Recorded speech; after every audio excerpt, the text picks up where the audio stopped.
What's up, everybody? Welcome to Value Town.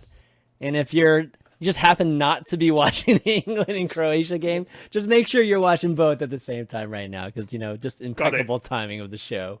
But we do have our own kind of England versus Croatia matchup here today. Kind of, sort of. I forget, Gaara, do you have any...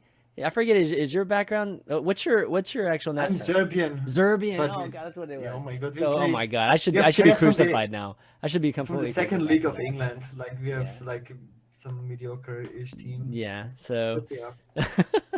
But yeah, so anyways, big game going over there. But of course, we've got a lot to talk about today on Value Town. So, of course, Gaara's back, and want to welcome our guest Raven, fresh off of HCT Italy and taking like a 1 or 2 days break before probably off to the next event. Yeah, I got a couple of days till I go to Poland to kick off HGG. So although it's only a couple of days at home, it's actually pretty hype. The real World Cup is going to be kicked off next week. The real World Cup. Right. No, that's going to be exciting though. I'm glad that the Global Games is going to be a little bit later this year. I mean, last year it kind of like was started in May, and then it was drawn out. It was drawn out like really long too. So it's shortened way down. Yeah. And also the format overall, at least for the group stages, is way better because it's Swiss. Yeah. So you get some really cool things going on there of actually how a sort of Swiss bracket over teams is going to play out. So it's going to be cool. Are they doing and the best part of Yep. And the best part of all is the top 16 will be at BlizzCon. So yeah. have some that was the biggest That's thing. hype. Yeah. That's I mean, hype, yeah. better than not having essentially anything at BlizzCon. So this made the most sense. Not having the championships there, Global Games is perfect. It works for Overwatch. It should work to some degree for Hearthstone too, in my opinion. So yeah, anyways, guys, we've got obviously huge news. The expansion was announced yesterday, even though not sure it was supposed to be announced yesterday or not, but it was announced. So we got a chance to obviously get to see an awesome announcement video, as well as some new cards, which we'll get to in a second. So definitely some great times there. But maybe just before we jump into that, of course, like what have you guys been doing this week, like in terms of the game itself? I mean, Raven obviously just fresh off Italy, but Gaara, Gaara too. Like, so talk about fresh off Italy. We were together this week. Yeah, totally. Yeah, so why don't you talk about the experience? Because I remember the day one, Gaara was like, you're like yes, messaging me how happy you were. Yeah. Day one. I did insane day one. I don't know what it was. I felt so great. I played like the best Hearthstone of my life. And I was actually in the streaming area. I played against Psycho. And I played so well. Like I played I did some crazy plays. Like I fought always like 5-6 turns ahead. And he was favorite, and I still won 3-0. And then I was in the stream area, and they told me it's on stream. And then after I finished the match, they said it wasn't streamed, and I got like ultra debated there. Well, there was a lot of stuff not streamed like that first day. So and then second day, they told you nothing was streamed the first they day. made up for it the next day, right? So and then for some reason I'm cursed. Like all my games on stream lately, I lose. So the second day I was again in the stream area, but this time I was on stream and I played against Amnesiac. And yeah, it was a good series, but yeah, I ended up falling short. He's an amazing player. It's so different to actually like be in the position of a player, because you don't see both hands, right? Like then you actually see how amazing a player plays. Like he played so perfectly around everything. He never extended, pushed like damage perfectly, made it almost impossible to develop minions, defensively. And like it definitely looks way less impressive when you see both hands than when you actually play against a player, especially in the environment and everything. And he tried super hard, and I didn't feel bad losing to him. I never feel bad losing to a very good player. Like it's like it is what it is. It happens. And then right after that, I played against Board Control. Oh, he was like 3-2 as well. rough, dude. He's also not a top 10 player. You can definitely lose to him as well. Crazy. Yeah, and that's how I went from amazing day one to not so amazing day two. But yeah, overall, I had a bunch of fun. First time Italy. It was super hot. The only bad thing was that apparently I have super delicious blood, and all the insects can spot it from very far away. And they always went on me. Like all the people around me, not affected. All the insects go to me. Feels bad, man. Gaara, the insect repellent of Hearthstone. Who knew? Okay, well, I Outside mean, is we're dangerous. talking about Italy. Why don't we just just kind of skip one thing and just go ahead and just talk about Italy, since it seems to be a good way. I mean, just this is a good segue into it. So yeah, overall, great congrats to Hunter Ace. Obviously, just another tour stop win. Which, man, we know the kind of competition at these tour stops, and the fact that he was able to win 2 of them now just really begs the question of whether he's the best player in the world right now. So I'll throw that question to you, Raven. What do you think? Is he? He just is, in my He just opinion. is. You can right. He's gone to 4 tour stops. He's been the finals of 4 tour stops Yeah. and won 2 of them, Yeah. and second place obviously by being in the finals the other 2. And he's just already in his winners interview. He's like, we're like, how's it going for the next month? What are you looking at? I'm taking a month off. I've already got 3 top 25s. I've won the tour stop. I've got to take some time with my family to chill out a little bit and get ready for playoffs. It's like, just casual 3 top 25s already locked up with a month spare, winning tour stops every other week. He's just the best player. And the thing is, after all that, you watch his games and he plays the best as well. He isn't just like, yes, some people can get fortunate, so so on and so on, and just like they win a tournament or they place well. He actually plays incredibly good Hearthstone, and I personally think he's just the best player in the world right now. I don't really think many people can argue that one. I want to disagree. Okay. With who? We can call him the second best player in the world. I'm who's more the best? impressed by Muzzy. Yeah, Muzzy's. Oh, don't get me Muzzy's wrong. my Like, guy. you look at Muzzy, you look at Saiyan. There's plenty of other players that you could argue within a we're top not talking 5. top 3 right now. We're talking about best player in the world. So my vote goes to Muzzy. I think he's insane. So I mean, okay, we could go on there, but Hey, the only I'm point talking I'll seconds. raise, the only point I'll raise is like, it depends how you define best, right? Yeah. Because do you define best by people who just win more tournaments? Is that best? Is best actual play? Is best performance over time? You can rate all these, and don't get me wrong, if I wasn't picking Hunter Ace as the best player, Muzzy is quite easily in that conversation. I'm not saying like anyone else. So Muzzy for you second right now. I mean, yeah, I'd probably put Muzzy second, at worst top 3 at worst. I mean, Saiyan's had 2 top 4 Saiyan finishes. is also one that we were discussing the at other least day 2 as top well. 4 finishes. I might even be wrong. Like, I mean, there might even be more finishes. I mean, I have to look at his overall, but I know for sure he's made semis twice now. So, but Hunter Ace is the best performing player in the world, right? Yes, yeah, he is. That's a nice way to. I mean, we had Bunny Hopper last week on here, so there's a lot of people I think to talk about in terms. I mean, of Akawanda has one of the best records over years. Yeah, Akawanda actually has one of the best records. It's actually incredible of all time. He's topping top 16 since 2014, and he keeps doing it. It's incredible. Yeah, he's actually the most consistent player in the world. He's like the Touré of Europe. Like, wait, who was it? Wait, so oh my gosh, I can't believe I forgot this. Akawanda actually it was so the funny. most consistent player in the world.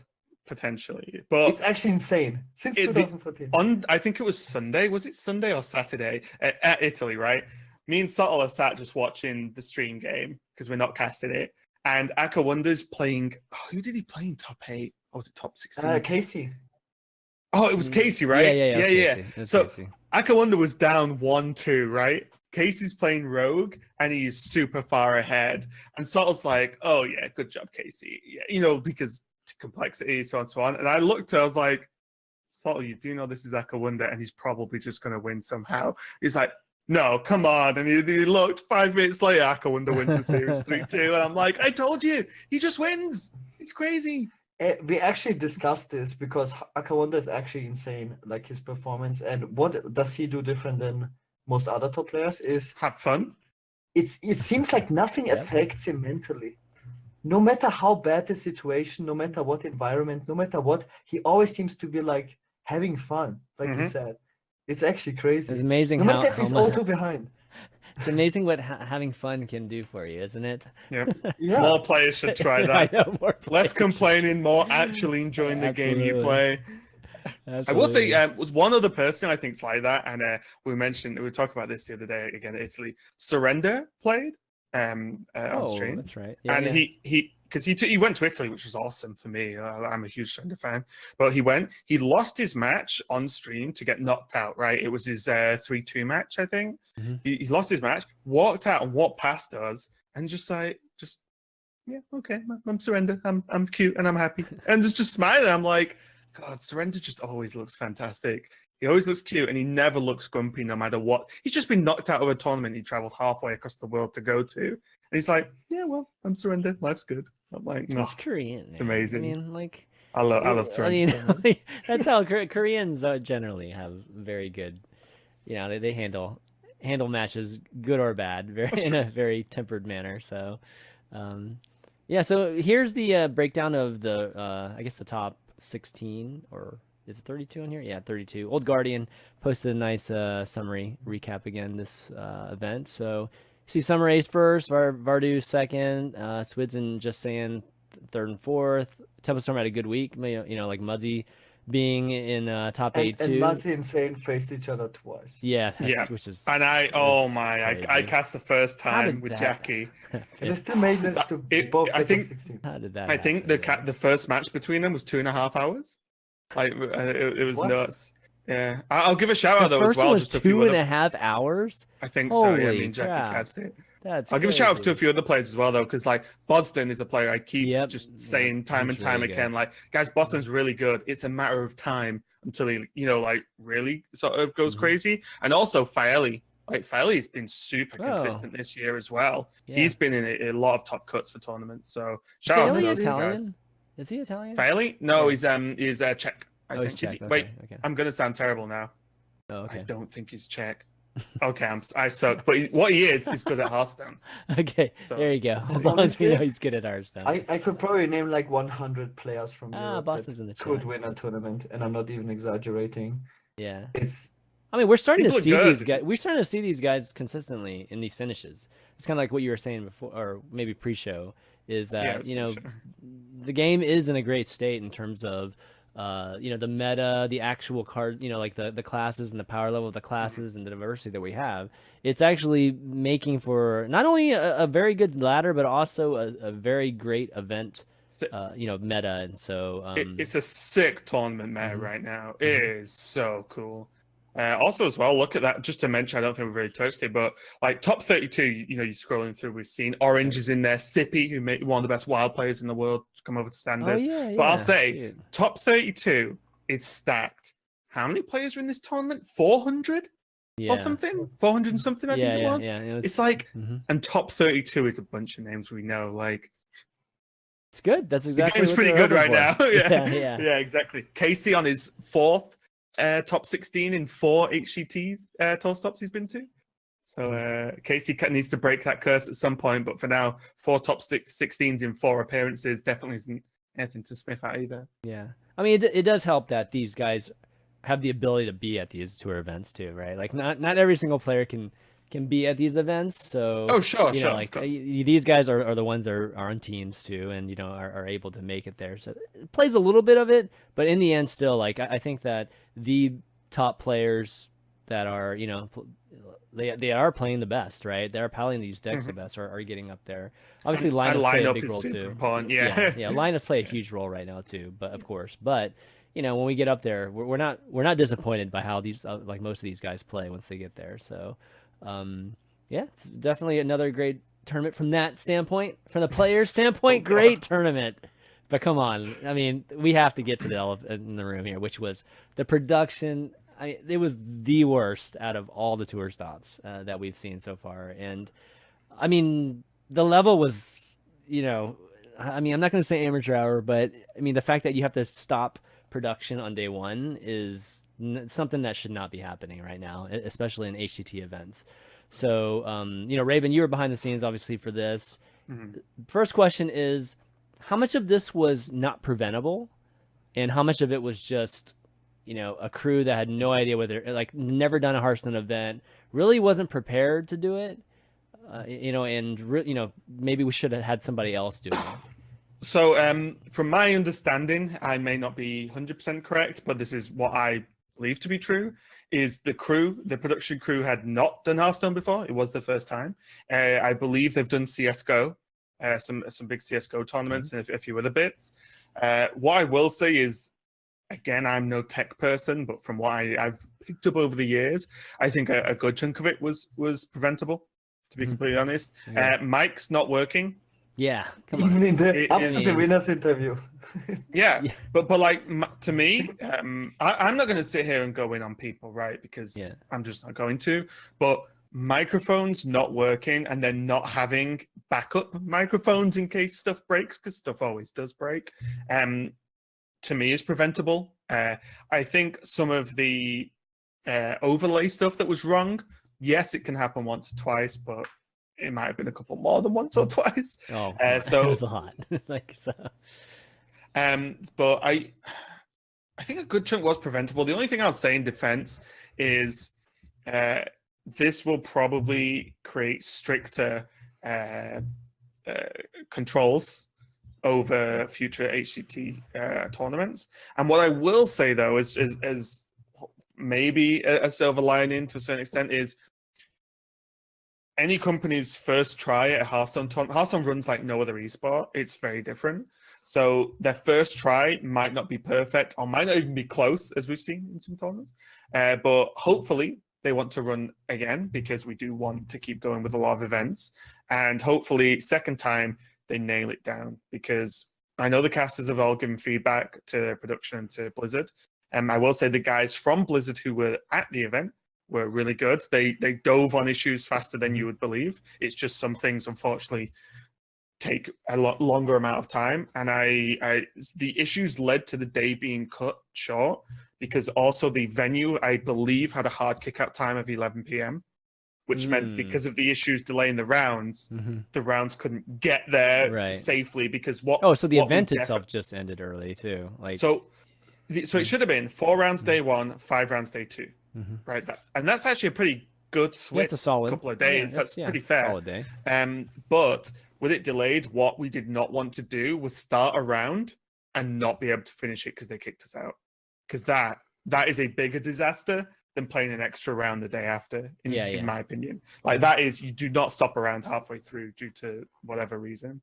But a lot of the issues were preventable, like I said, as a commentator, and as to listen and be involved of mics not working and us not realizing the mics weren't working, as unfortunately Falcone, I think, bore the biggest brunt of that, as he cast most of a series and most of his time his mic was not live, which was bad. I will say that the team did work on it and tried to improve it, and it, however much it may not have been top production standard, it worked more or less day 2 and 3. So yeah, we got something going.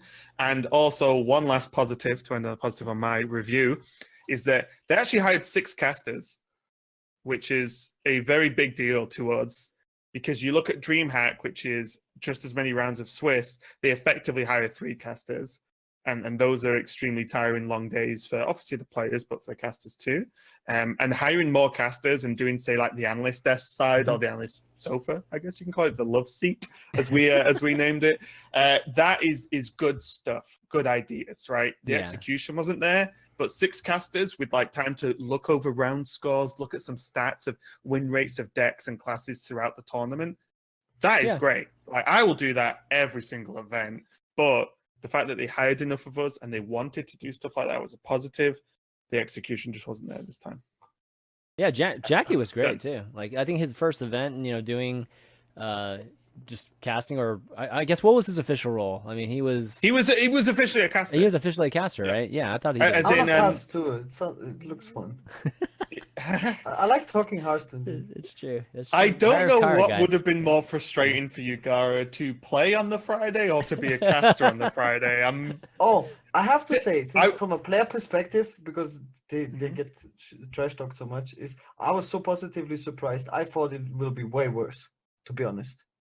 I was positively surprised because I knew first tournament in a country with 500 plus players. No freaking way. Recipe for disaster, let's be honest. Exactly. It just is. I thought we would start 2 hours later than when we did, especially with seeing the huge line in front of the entrance. Yeah. Usually, like, you get way faster your free wristbands. They had to, like, check in every player individually with, like...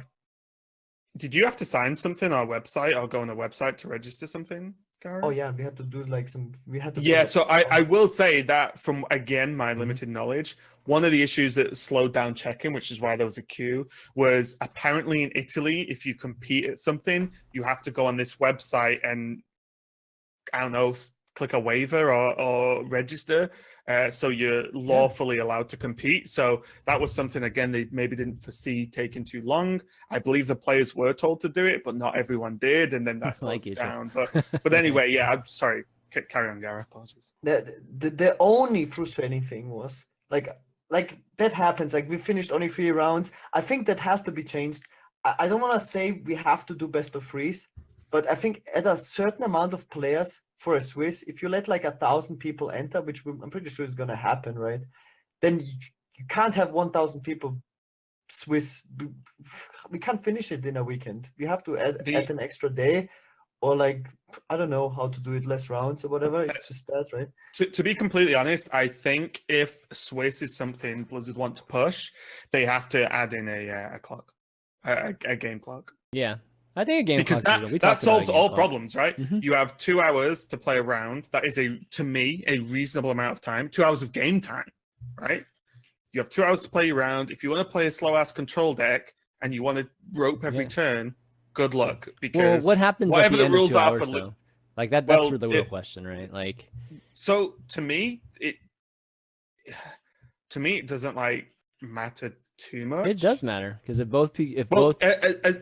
long as they pick a rule, then that's the rule. Everyone knows what it is. Everyone can prep for it. Well, no one can complain afterwards. You can, but in Magic, people stall for time, right? People play for draws and stuff. Yeah, but I'm not saying that's good, but it doesn't break the game. Yeah, they'll have to come up with something, but there are ways to game certain, whatever rule that ends up being. There could be ways to game it. So I think that's why. I haven't even said what was the frustrating part. The frustrating part was that apparently we had shuttle buses from like our partnered hotels. Yeah. And those never came. So we were all at this fancy. We had like these fancy 4-star partnered hotels. Everyone just booked there because apparently we get shuttle buses, right? We never had a shuttle bus ever on any day. How'd you get there? That's obviously. We had to walk 4 kilometers. There was 1 Uber for the entire city. That's obviously for the entire city. That's one busy person, man. Wow, that's crazy. Oh, wait!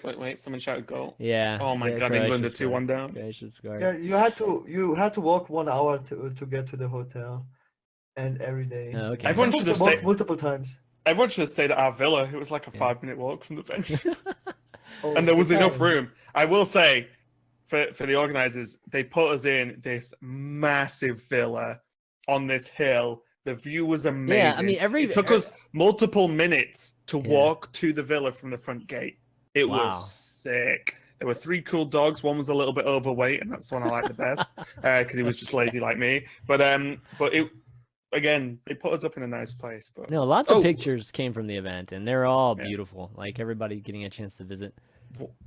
One thing I do want to ask you, Gaara, from a player point of view, is that initially it was brought up, you have to bring your own Ethernet cable, right? And fine. There were issues, though, with people pulling, when they get up to leave, when they're done, pulling out other players' Ethernet cables by accident. Oh, and I believe Cha-Cha Boys, lost a game because of it. Because he was roping to make his lethal play, and then someone yanked his cable. So, because it, and something happened where it roped out in the time the game registered the disconnect, so he just missed the turn because a player next to him pulled out the cable and he thought it was his cable. That's brutal. So for me, I don't know about you, Garen, and you can reply, but if I'm playing a tournament and people are sat next to me and there's cables everywhere, obviously for Ethernet stuff, if I was finished and the two next to me weren't, I probably wouldn't get up. I would wait for them to finish because. So you mean it was by accident? I mean, I don't see how it would be different with tournament cables. They're basically the. No, and this is what I'm saying. Bring your own cable doesn't matter. But I'm saying as a player, if I have 2 players next to me playing and I've finished and they're still playing, I probably wouldn't, because there was reports of players getting up, bustling around, moving the table, trying to mess, while other players right next to them are trying to play. Personally, I would just sit there, be quiet, and just wait till they're finished, then get up and leave. Yeah, that's.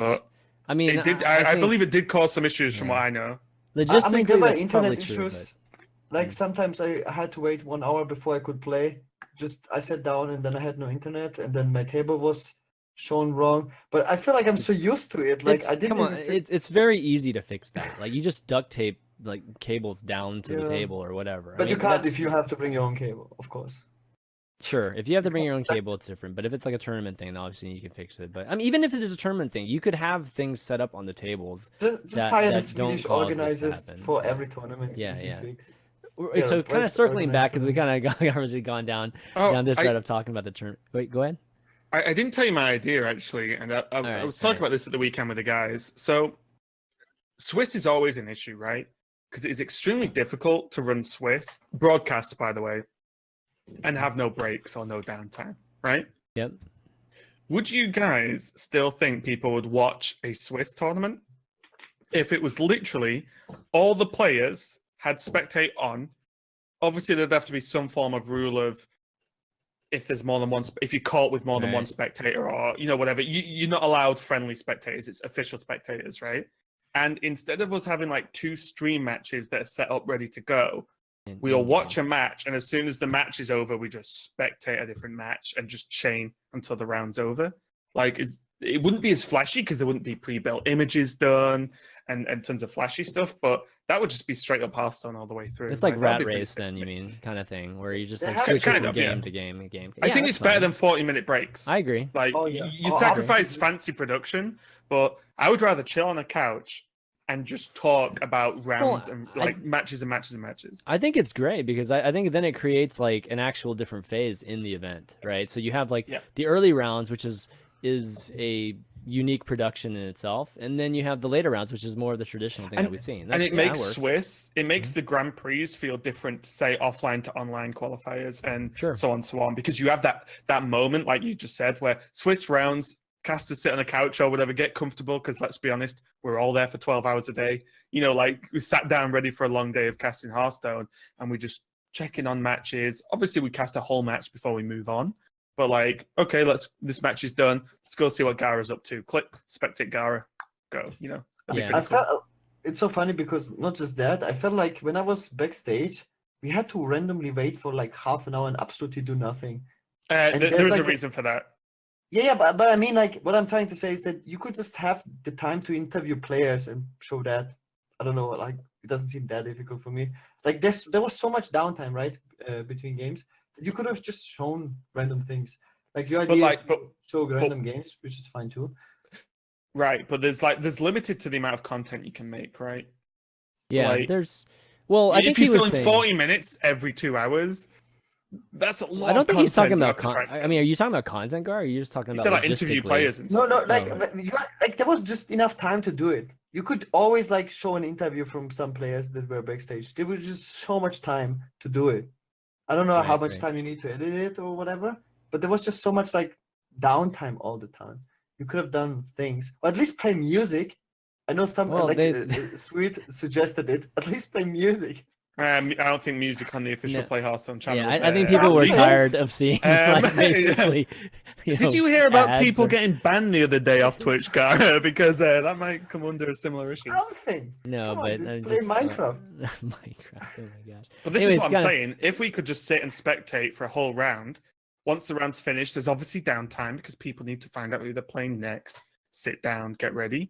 But that's like 10 minutes downtime, and then we just start spectating people again. Yeah. Like, So, I mean, that'd be pretty circling- cool to me. So, I mean, circling back to the whole, kind of production, and after this whole thing, this Hearthstone's going to, or the Blizzard team's going to put a lot of emphasis on improving this, right? How? By the way, these I are- actually don't know from the production style. What they're doing at some tour stops is that they show free games on stream, and when those free games finish, everyone will have finished their round, and then the next round starts like immediately after the last game finishes on It's- stream. Just not always true, though. Wait, Yeah, hang no, on, not hang on. always. You talked What? about playoffs? And not players. I think it was in tours where they showed free games. They choose like free games that will be on stream, and every match will be 100% finished before the So- last game on stream so- finishes. So the issue with that is that to do that, you have to space out the starting of the 1, 2, and 3 games. Yeah. And if, for example, match 3 starts at 2 games after match 2, right? then match 3 will always be the last one. But what if match 3 is a 3-hour series? Yeah, but Then you've just delayed all the rounds by an hour back for one match. That's what they did, though. Right, but is that better? Because that's still extending the day. That still makes the day an hour longer every round. Here's the thing for me. Right. Like, I think we've been doing these events long enough. I mean, Blizzard's done their own events like long enough to know a lot of different techniques as to what to do whenever unpredictable things happen, like matches go long or matches go too short, and you need to figure out how to fill in content or whatnot. And I think right now it's just an issue of we're not using that knowledge like across the board. We're not sharing that knowledge. I mean, there's obviously no required format or standard for all these events to do whatever would do their events. And I'm not saying that we should necessarily force, like, Blizzard should go in and literally force every single event to be exactly the same, but there needs to be a lot more like sharing of knowledge, like like the production team for instance with this. I mean, there's no reason why the production team shouldn't have been gotten up to speed with just like potential pitfalls and all these things. I mean, forget about the mics and stuff. That's I'm not unexplainable about all that other stuff. But still, like some of the other things, I feel like we should have seen a lot of things that worked at other events. Well, one thing we mentioned in something that Lorinda actually brought up a lot as ideas is we honestly don't know why they don't just fly a caster out a day earlier and we just spend a day with the production team. Because in a day, we could just point out everything that needs fixing or that isn't quite right, or we could practice things. Because it's not really your job to do that, though. Right, like, but I mean, that's the thing. If they pay me for an extra day, Chanman, it can be my job to do that. That's what I'm saying, though. Not like during the cast, but fly someone out who knows Hearthstone broadcasts intimately for production companies that don't know Hearthstone, because then you just stand there and go, that won't work, that won't work, that isn't going to happen, that won't happen. You know what I mean? Yeah. Oh, we need to do this, we need to change that. Fixed, I mean, that's not a bad idea. Yeah, that's a pretty good idea. It's just a very simple solution. And I feel like we're not even talking about Italy now. I feel like in my time, at least, there's been productions that just don't quite understand how to broadcast Hearthstone. And then they really miss the mark and it causes some issues. Whereas if they just asked someone who knew, they could have said, no, that's not going to work. Like, we've tried, it's failed before, not worth it, sort of thing, Yeah, I think that, sure. I think that generally that's a good idea. In this particular case, I just think that there needed to be just, some type of checklist to make sure even just the most basic things have worked, right? Like that wasn't even happening in this one. So don't want to harp on it too much more, but, for sure, I hope that Blizzard does, jump on this and really look at it from the standpoint of like, how can we make, at least the quality of all of these tour stops, somewhat similar, because right now they are so different right now. And, unfortunately it affects how people feel about the system, whether, tour stops are good or not. And, it should, in some ways it shouldn't, because I think the tour stops generally are working. It's just, like there are definitely some players and some others that are really maybe it's questioning because it's the first year, right? It is, but still, that's not a good enough excuse, though. You know what I mean? Like you can't make some of these mistakes that I feel like are happening just because it's the first year. Like you can't do that. I will say, on top of that, year 2, so next year, if the tour stops still exist next year, I don't know, obviously, but if they still exist and there's any tour stops like some of has the issues that some of the ones this year have had, that's a real problem, because like you can say, Gaara, it's like second year, especially if they're companies that did it last year as well, you don't really have excuses anymore. Like, you've done it, you know how it works, you know what Blizzard want to see. You can't mess it up. Well, second or third or fourth I think time, we've already been there, though. Like, DreamHack for sure cannot screw stuff up. I mean, they've been doing it for so long, and they know what Blizzard wants already. So DreamHacks, I don't think they shouldn't have any issues. These type of HCT Italy type of things, Blizzard made the choice of picking these third party production teams. So, and they've done that before. Remember when we were complaining about Chinese productions for the longest time? We've been down this road already. So I would have thought that they would have addressed how to get these new production teams up to speed, because that's clearly what they're going to do. Logistically, I feel like they have to do that, potentially. And I'm okay with that. Like them using third party, that's totally understandable. Can't have like Blizzard production team just literally traveling every single week Around the world everywhere. constantly. Yeah, exactly. So I get that, but they need to do something, like more actively about getting those teams trained and up to speed, if they're going to be official HCT Tour stop, partners. So, yeah, hopefully that will happen. I'm pretty sure something of that sort will happen. Maybe even, like you said, Raven, that's a good idea too. Hiring one of you guys, go out there. Not even pay an us, extra day. just someone Just who somebody, knows. some I'm not saying it has consultant, to be a right? caster. Some Yeah, consultant for an exactly. extra day, and just like basically make sure a lot of things that can be prevented. Yeah, I think the issue is get the basics right. Right, That's all anyone exactly. really wants. Just nail the basics. The Mhm. fancy stuff is a bonus most of the time, but just when the basics start breaking down is when people get really disappointed because Yeah. it's not really acceptable, is it? Yeah. Okay. Well, anyways, in terms of HCT, we didn't get too much into the meta, but we spent like 30 minutes on it, so we should probably move on. I think just like maybe a few words, like Gaara, like what types of like meta wise, like what do you think ended up working out in this, like in terms of your lineup coming into this event versus the others? For my lineup specifically, Or just generally, like because we saw like Hunter Ace's lineup, right? It's pretty different than like Bunny's last. Hunter Race's lineup is very weird, but it always ends up working super well. I think I'm pretty sure nobody expected is to see two odd rogues in the finals of the tournament. It's considered one of the weaker aggro decks in the game. It's like not supposed to beat anything but Miracle Rogue. And he also said himself he was hard targeting Miracle Rogue with his lineup, and he only faced two Miracle Rogue players in the entire tournament. And still won the tournament. So it's super weird. Like I played a very similar lineup to what Muzzy and Sane brought. Full like the aggro lineup and the anti-aggro control lineup were considered the two strongest lineups.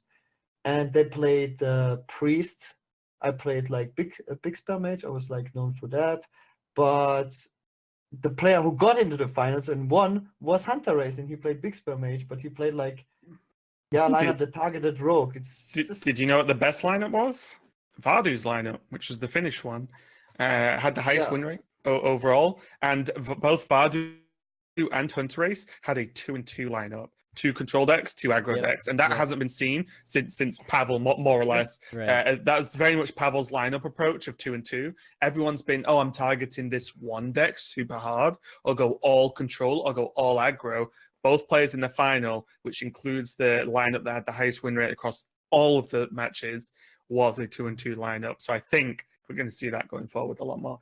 And the best performing deck was Odro, which is like the weirdest thing of all this. It's like ladder right now, man. We're seeing a lot, at least outside of Legends, like a ton of odd rogue right now. It might be because of also as well, like tournament. best performing decks are a little bit ropey to look at as well, because we put best performing class on screen during the tournament, and it was like always the class with one of the lowest games played, because obviously your percentage of course. looks better. So like Shaman, for example, by the end of day 2, I think I had like 2,000 Shaman games. So it was like, well, yeah, the stats are probably not going to look amazing for that class because there's so many games played. Another thing that is very overlooked is that there's a lot of RNG in who you face, because people have these super polarized strategies. Like for example, the first day I faced 3 people that had aggro decks in their lineups, and I just 3-0'd them. And then the first opponent on the second day, it was an anti-control strategy, and I got 3-0'd by him. So you really have to dodge people that hard counter you if you want to make it far. That's why I'm wondering, like, is that why the 2 and 2 lineups did so well? Because it's not an extreme hard counter if you've got decks that can grab a win and decks that are slightly less favored. It's just a more all-rounder for a pool of so many players in the Swiss. It might just be the safer play overall, Yeah, could be.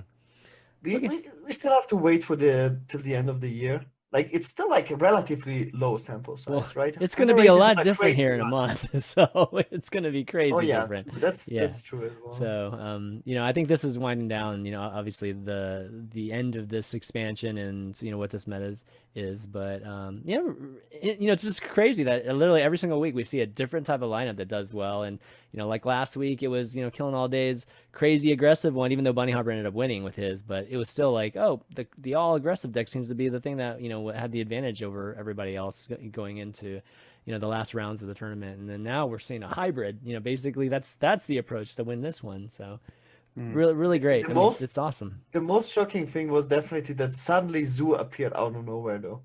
Like suddenly everyone was playing Zoo. No, but Zoo didn't do well though. Like No, nobody brought it to the tournament yet because you had to submit decks 2 days before that. Sure. It popped out of nowhere and then suddenly was playing Zoo. Okay, well, anyways, so why don't we move on? And before we do, I just want to let everybody know that this episode is sponsored by ZipRecruiter. Those you're not familiar with ZipRecruiter, they are a job site, and hiring is a challenge right now, of course, but there's one place you can go where hiring is simple, fast, and smart, and a place where growing businesses connect to qualified candidates, and that, of course, is ZipRecruiter, and you can go to ZipRecruiter.com/ValueTown right now. And what they do is whenever you post a job, it sends it over to over like 100 job websites with just their boards or job postings. So you don't have to go to each of those 100 sites. You can just go to ZipRecruiter and it kind of curates it all for you. And because of this, right, like 80% of folks that are employers that actually post on ZipRecruiter find their quality candidates on the very first day, which is that's crazy. That's actually really, really impressive, because even myself knowing, like, trying to find some, contractors or whatever, it usually takes like a few days to do that. So 80%, what we call it, win rate, I guess, for this type of thing is like good amazing. Win rate it's an awesome win rate. Can you imagine 80% in Hearthstone? So yeah, anyways, go check it out. With this results, it's no wonder that ZipRecruiter is the highest rated hiring site in America, and you can try it for free now if you go to ZipRecruiter.com/ValueTown. And again, it's ZipRecruiter.com/ValueTown, and you can start for free right away. So ZipRecruiter, smartest way to hire, and give them a shout out too for sponsoring ValueTown. All right, so now we're going to talk about the big expansion, which I was not expecting to. I was expecting to like barely miss some type of announcement this week and have to like figure out, do we do some quick show, me and Gaara, to talk about it? So you're saying it was you who leaked it was me who leaked it? You needed content for ValueTown. Exactly. Someone was like uploading, and he's like, damn, dude, I need some content. We got nothing to talk about this week. Exactly. No. Release the expansion. Yeah, release. I wish I had that power. That would be amazing. No. But yeah, so the Boomsday Project is the new expansion that's going to be happening in August. And this was a surprise to everybody. This got leaked apparently on their YouTube channel, and they just had to obviously accelerate a bunch of this announcement and PR and everything. And I think they did a good job given what ended up happening. So they ended up posting this. Of course, the YouTube video with Dave Kozak. I mean, let's talk about that video first, because no. Well, you don't want to talk about this video? Why? That was so cringe. That video was actually magnificent. I'm being serious. I think this video was extraordinary. $2 million production, though. Yeah. It was amazing. What? You didn't like this video, Gaara? Really? No, it was like, I don't know. It was satire. It was meant to be like that, right? Like, it was meant to be like bad. Maybe I'm just missing Ben Broad. I don't know. So, okay, so that's very interesting, right? Because something I was discussing with like the casters, a few other people, the announcement video, and one of the things that came up was like, this video shows that Team 5 can continue without Broad and still pull it off. I agree. Because this video, I think, was absolutely fucking great. Like, honestly, dude, I thought it was amazing. It was like 100x better than anything they've ever done. Yeah. And they were already improving with their video production, the last expansion. But this was like, another level, like TV. It was like watching Good Eats. I don't know if you've ever watched Good Eats on. Anyways, it's a show that was very similar, like in this, but it's about food, but Alton Brown kind of reminded me of Dave Kozak. Dave Kozak's just talented, He's great. like as an entertainer. So and just as funny to hang out with, by the way. I can imagine. You guys are wondering, he's actually just the same.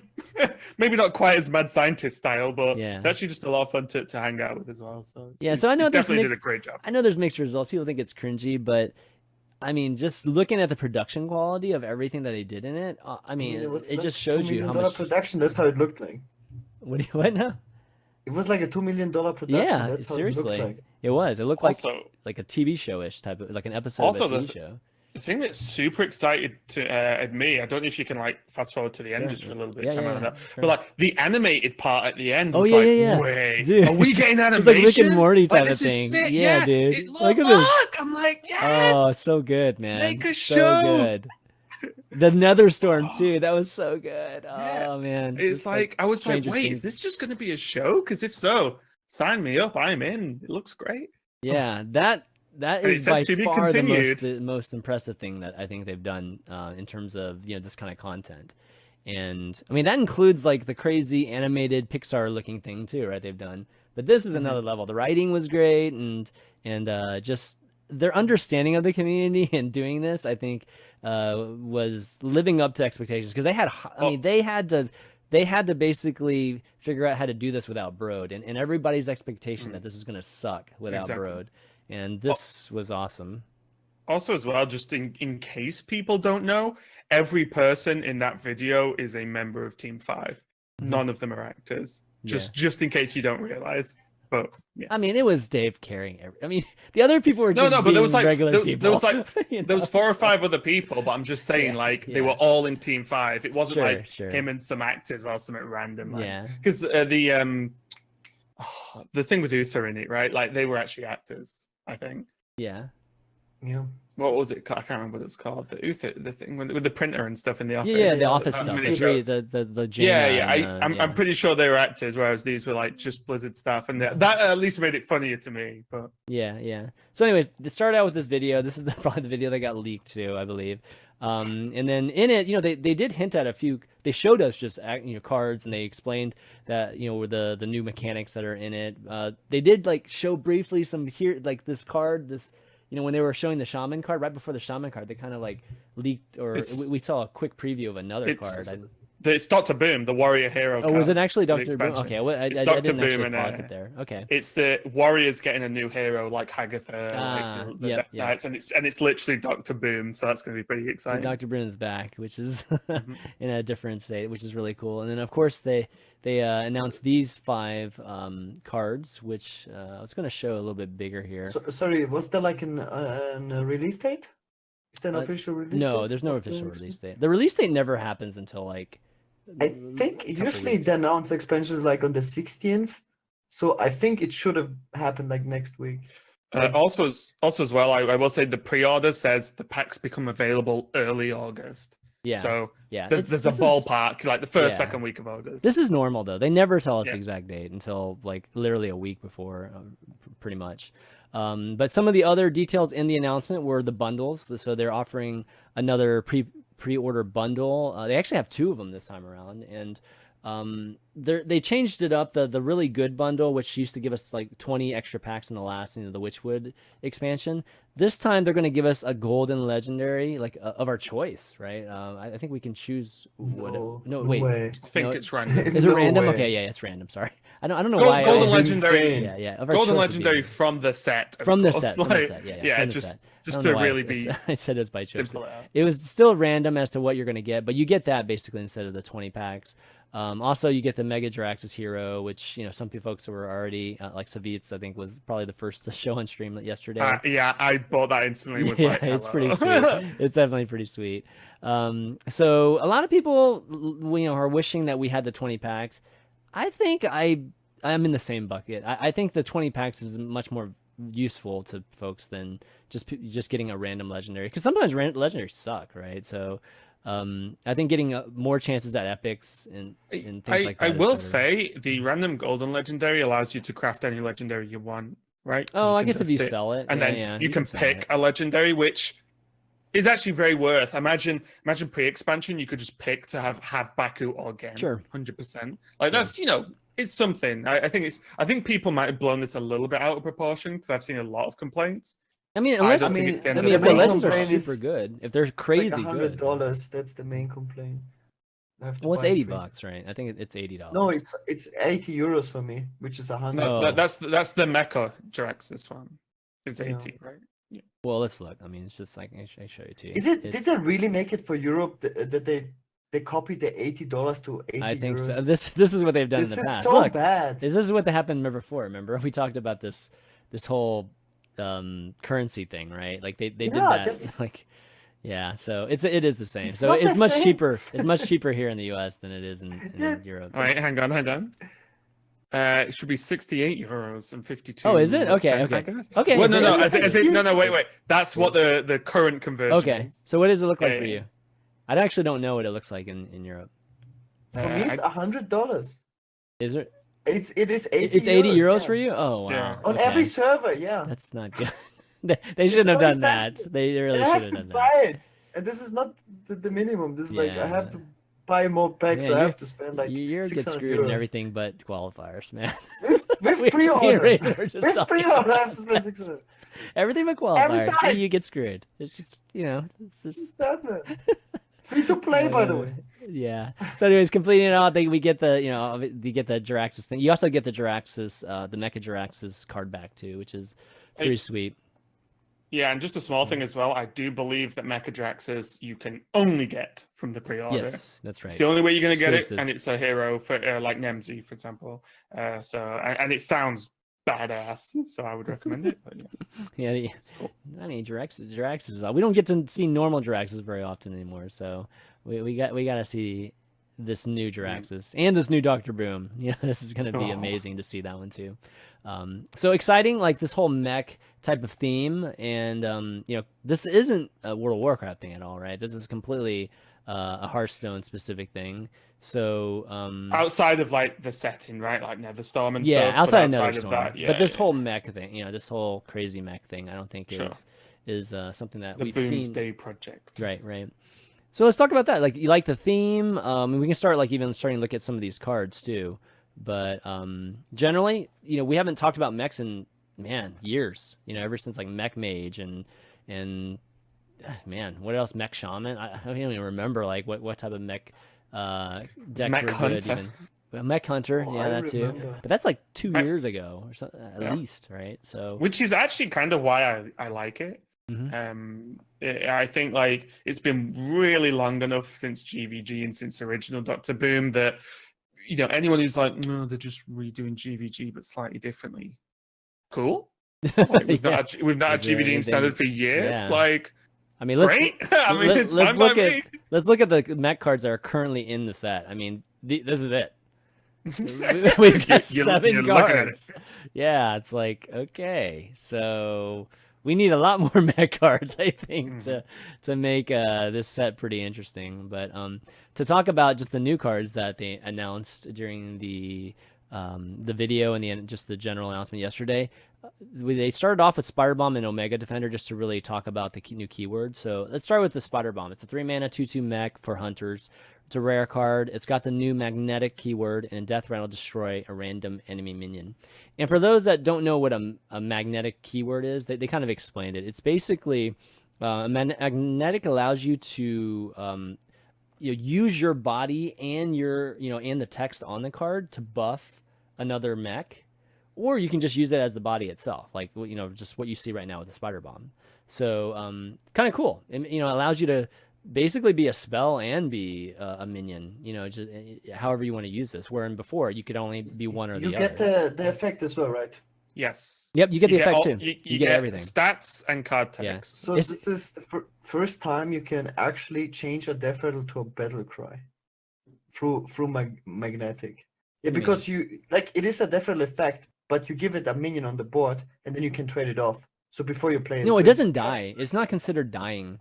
It's considered like attaching itself to it. No, if do you you have a mech on the board, like this Yeah. is a death rattle effect. But if you Yeah. give it on a mech on the board and then trade it, then it's Yes. basically a battle cry from the hand, in a sense. Well, you're attaching a death rattle to a minion. Yeah, from Oh, the is minion that what still- you that mean? you Oh, attach it still that's has what to- you mean. yeah, Okay, I yeah. thought you It's meant kind like of like something. indirectly using a death rattle in a battle cry way. It's more It- like no, just like it- assigning a death it's like rattle a to it. spell. Yeah, Yeah. it's like a But spell from hand, basically. Yeah, but the opponent can't play around it though, in a way. I mean, you can play around by it, killing a mech, right? But then you still have like the death rattle for this. That's pretty damn good. Like that death rattle is a really nice death rattle, and you can still play this as a body.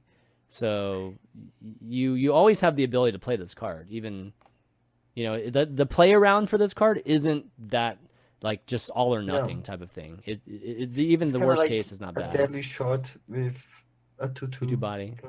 Yeah. Yeah, kind of. Because you can use it like immediately. That's the thing. And- if it would be just definitely, we would. And also, there's a slight added value of, well, that can be the mech that you magnetize a different mech from hand too, right? So that also procs a different magnetic mech. Yeah, that's a good. You know what I mean? Like that's Yeah, also you a could buff target this as guy. well as a Yeah. spell. Yeah, you exactly. could buff this exactly. dude. Yeah, so it just The idea is cool though. Yeah, it adds more versatility to the cards. Again, like it was kind of like building upon what they did last expansion, the Witchwood, which was they're creating more dynamics to the cards, which in a way is just creating, in my eyes, multiple cards in a single card, and that's like really efficient design efficiency. It's super high, and I think that's just again like it's really really smart on their part, and it's just going to make for more interesting plays from the players. All this says to me is like the one thing I think Blizzard or Team 5 really have to do quickly, in my opinion, is just start going nuts with the game again. Because I feel like the game isn't very crazy right now. In terms of just doing crazy things. People like doing silly things in a game, whether they think they do or not. And well, name the crazy things you can do right now in game. Malygos combo with Twig. No, I've already run out. There's a lot of Too? like Azalina stuff. Like Azalina. crazy. I mean, there's Azalina stuff. There's Hemet stuff right now. Shutterwalk. I mean, there's. I don't think there's a lack of potential for doing crazy stuff, even with the current cards we have. Yeah, So I think I'm for me, not there's only like quite in that same bucket there. Yeah, I mean, for me, there's only like 2 or 3 cool things you can do in the game right now. As in, like crazy cool. There's a lot of cool things, but this like is just giving us options, right? Yeah. Do you want this as a minion? Do you want this to attach something for a buff? Does this get you lethal? Does this kill a certain minion? Do you save this for later on when there's a bigger minion to kill? Like, options is always fantastic. And if more cards come out like this is looking pretty cool. Yeah, this isn't crazy, in my opinion. Like, I actually think this is great. Like, this is, like, not something that's going to do something huge. This is a removal card that's just been masked in a body or like a choose one body or spell type of thing, Sure, I'm just talking about the cool. mechanic more than anything. Yeah. What if there's a magnetic attached like rocket launchers to your chicken or something, and then Oh my God. deals like X that? Oh, you know what I mean though? Like they Yeah. could literally make a battle cry or death rattle do all sorts of crazy stuff, right? Yeah, sure. It's Yeah. Okay, so talking about the next keyword that they added, or it's not really a keyword, but it's just like a type of card that's not a tribe either. It's just like an Omega type. It's kind of how they what they called it. So this is a 4-mana 2/6 Omega Defender. It's an epic. It's not a class card. So the text is taunt. Battlecry, if you have 10 mana crystals, gain +10 attack. And I think the general Omega stuff is going to be if you have 10 mana crystals, then X. So in this particular case, this would become a 12/6. If you reach 10 mana, but you only spend 4 though, right? Like you're not spending 10, you're just spending 4 mana and you're going to get a 12/6. So it's one of those things that it's clearly better to play this later. And in the past in Hearthstone, one of these type of cards would just be completely unplayable early game. But this card's a 2/6 taunt early game, which you could use in Taunt Warrior. I mean, there's a lot of different ways you could use taunt and even just the most basic, which is anti-aggro. So yeah, thoughts on Omega and this card generally, Gaara? I talked about this quickly on my stream with Frozen. It's just a card. It will not be good enough to be played in a deck, just because it's too bad on curve. Because we have all this power creep, you can't underestimate the cards we have to play right now to be good enough. But it will definitely see a lot of play from Stonehill Defender. You will discover this card a lot because there's a lot of bad outcomes. Good point. And this is one insane outcome from Stonehill Defender. It's just a good free card, right? Yeah. I mean, the 6 It's damage at late game isn't so hard to remove, right? But 12, No, it's just anything with insane 12 threat card. is pretty awesome. Like you wouldn't play it in your deck, but if you discover it from Stonehill, it's absolutely insane. Yeah. Okay. And it's not good I- enough for 200, for instance. I do like Omega though. It's Mhm. pretty cool. I hopefully maybe there's an Omega legendary that does something like it's like a 1-mana 1/1 chicken or something, but then like it Omegas to like you mecha know chicken. it will be, dude. You know Like, it. no, totally yeah, like will no, be. I'm being serious. Like I know, Omegas like I am mecha too. chicken, and it Yeah. just blows the It's board Voltron up. Like, chicken or something. yeah. Yeah. It plays cool music. It comes in riding like a hoverboard or something Oh, whilst playing the God. guitar. Like it would be That'd so be sick. awesome. But I do like, again, it's just like more things to consider, more things to think about. It does worry me that Omega just leans towards Druid. Like every single time, because Omega's going to be at 10 mana. Guess who gets to 10 mana in the blink of an eye? So it worries me that just the Omega cards are just going to be best in Druid, like flat. I'm not saying they'll all be played, but the ones that are played are just so much better in a Druid deck than anything else. It really just depends on what, like, if it's going to be, I mean, I know they're all not going to be exactly like this, but let's just say it is basically just manipulating stats. I don't think it's that powerful, actually, if it's just manipulating, body stats. Because everything that we would want, even like in a big Druid right now, they all have these crazy dynamic text, that does super cool, awesome shit, So I don't consider this in that same boat. And would I give this up for, like a Lich King or, one of the dragons or the Hatcher or any of that stuff that's happening like in a huge Druid like that? Or even just like Malagas and, all that stuff, right? No, I wouldn't. Like, it's just a big body that, you can, maybe BGH comes back, just like there's removal. I mean, even the Spider Bomb like removes like these kind of body things. It is easily. weird. It's not a mech though. Like, I wonder if they tested whether the Omega stuff should be a mech, and they were like, "No, this is way too OP." You know what I mean? Because then it's this card plus a tribe. Is that just? I'm guessing that. Well, I mean, just like you could put Spider Bombs on this. I mean, I'm just saying, like, it would probably be scary, right? Yeah. Like, if it was a tribe. So that's probably why it isn't, because it's very clearly a mech. Like, it's literally a goblin in a mech right now, but whatever. Yeah, so I think pretty interesting concept. We'll see what happens there. Then they announced just a straight class card, Shaman Legendary. That's a 3-mana 3/3 elemental. Elemental obviously working pretty well with Shaman. Battlecry, your next spell this turn casts twice. So that's very, very interesting, given that, like first things that go through your mind are, volcanoing twice, or lava bursting in the face twice, or, like all kinds of creative healing rain twice. It's pretty amazing. The only thing about targeted is it's random targets, right? I believe sure. Hearthstone confirmed it's random targets. So is Volcano. Is it random though, or is it the same target? I think it's random. The random would be horrific, but I think it would be the same target. Like, wait, so the second cast would be random? Oh, that's terrible. I believe so. I don't think it's terrible though. Like, imagine Bloodlust. No, I think from a logic standpoint, it has to be the same target twice, right?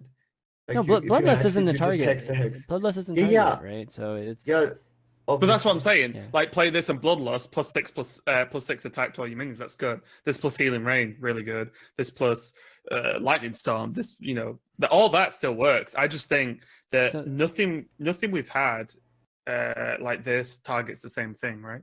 Yeah. Well, something. So somebody in chat said that Blizzard confirmed it's the same target.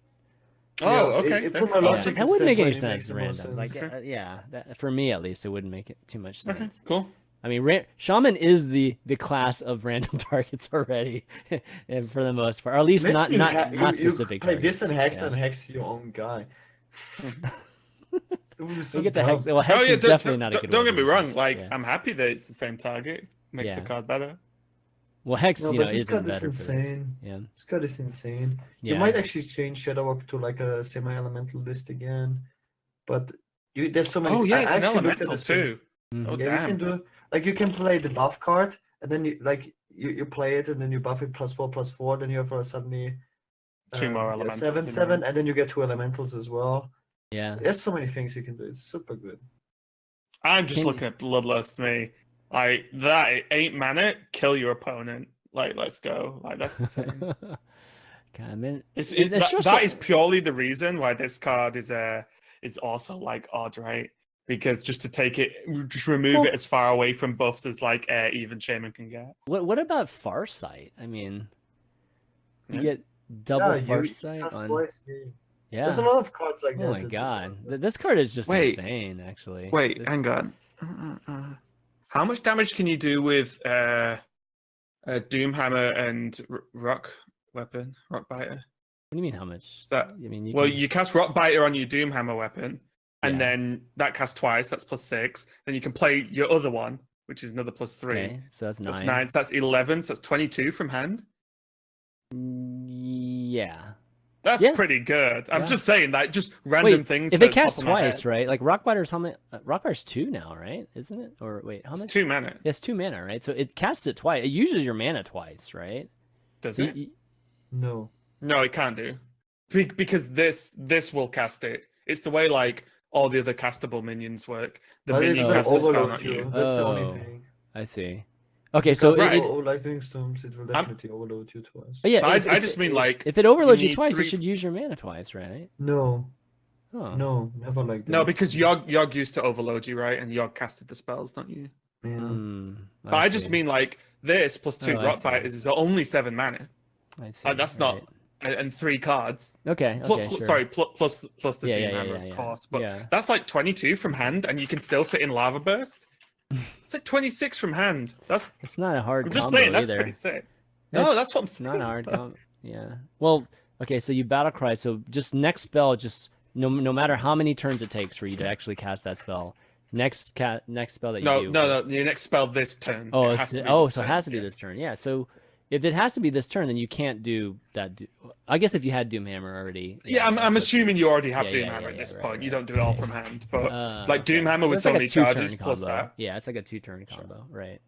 That's pretty sick. I f- yeah. I feel like it will probably the most common way how this card will be used is something super low key, like you play this plus lightning bolt for 4 mana, and then you kill you just firebolt something for 1 mana, and then Or I think this will be like super common, like Or in it- the actual game. Or it's like there's a new shaman draw card, like a draw spell that you Oh, use yeah, this yeah. for, like an ancestral a- knowledge, like draw Yeah. 4 Oh god. cards. Now I'm just wondering, like, is there a way you can safely get Malygos on the board? Oh and yeah, then play something this? that we also discovered, by the way, is you can do probably OTK combos with the Spellstone, because you can play this plus Spellstone on, like, if some charger sticks on the board, like Devilsaur, you can actually play this plus. Oh, so it plays the Spellstone twice. Oh, Yeah, yeah, that's actually that's so cute. cute. That's hard though, but it's cute. That- It's pretty That's super hard because the pretty Spellstone's hard. 7 mana. It's already hard to play the Like- Spellstone now. Like, Yeah. Yeah. forget. It's so funny though.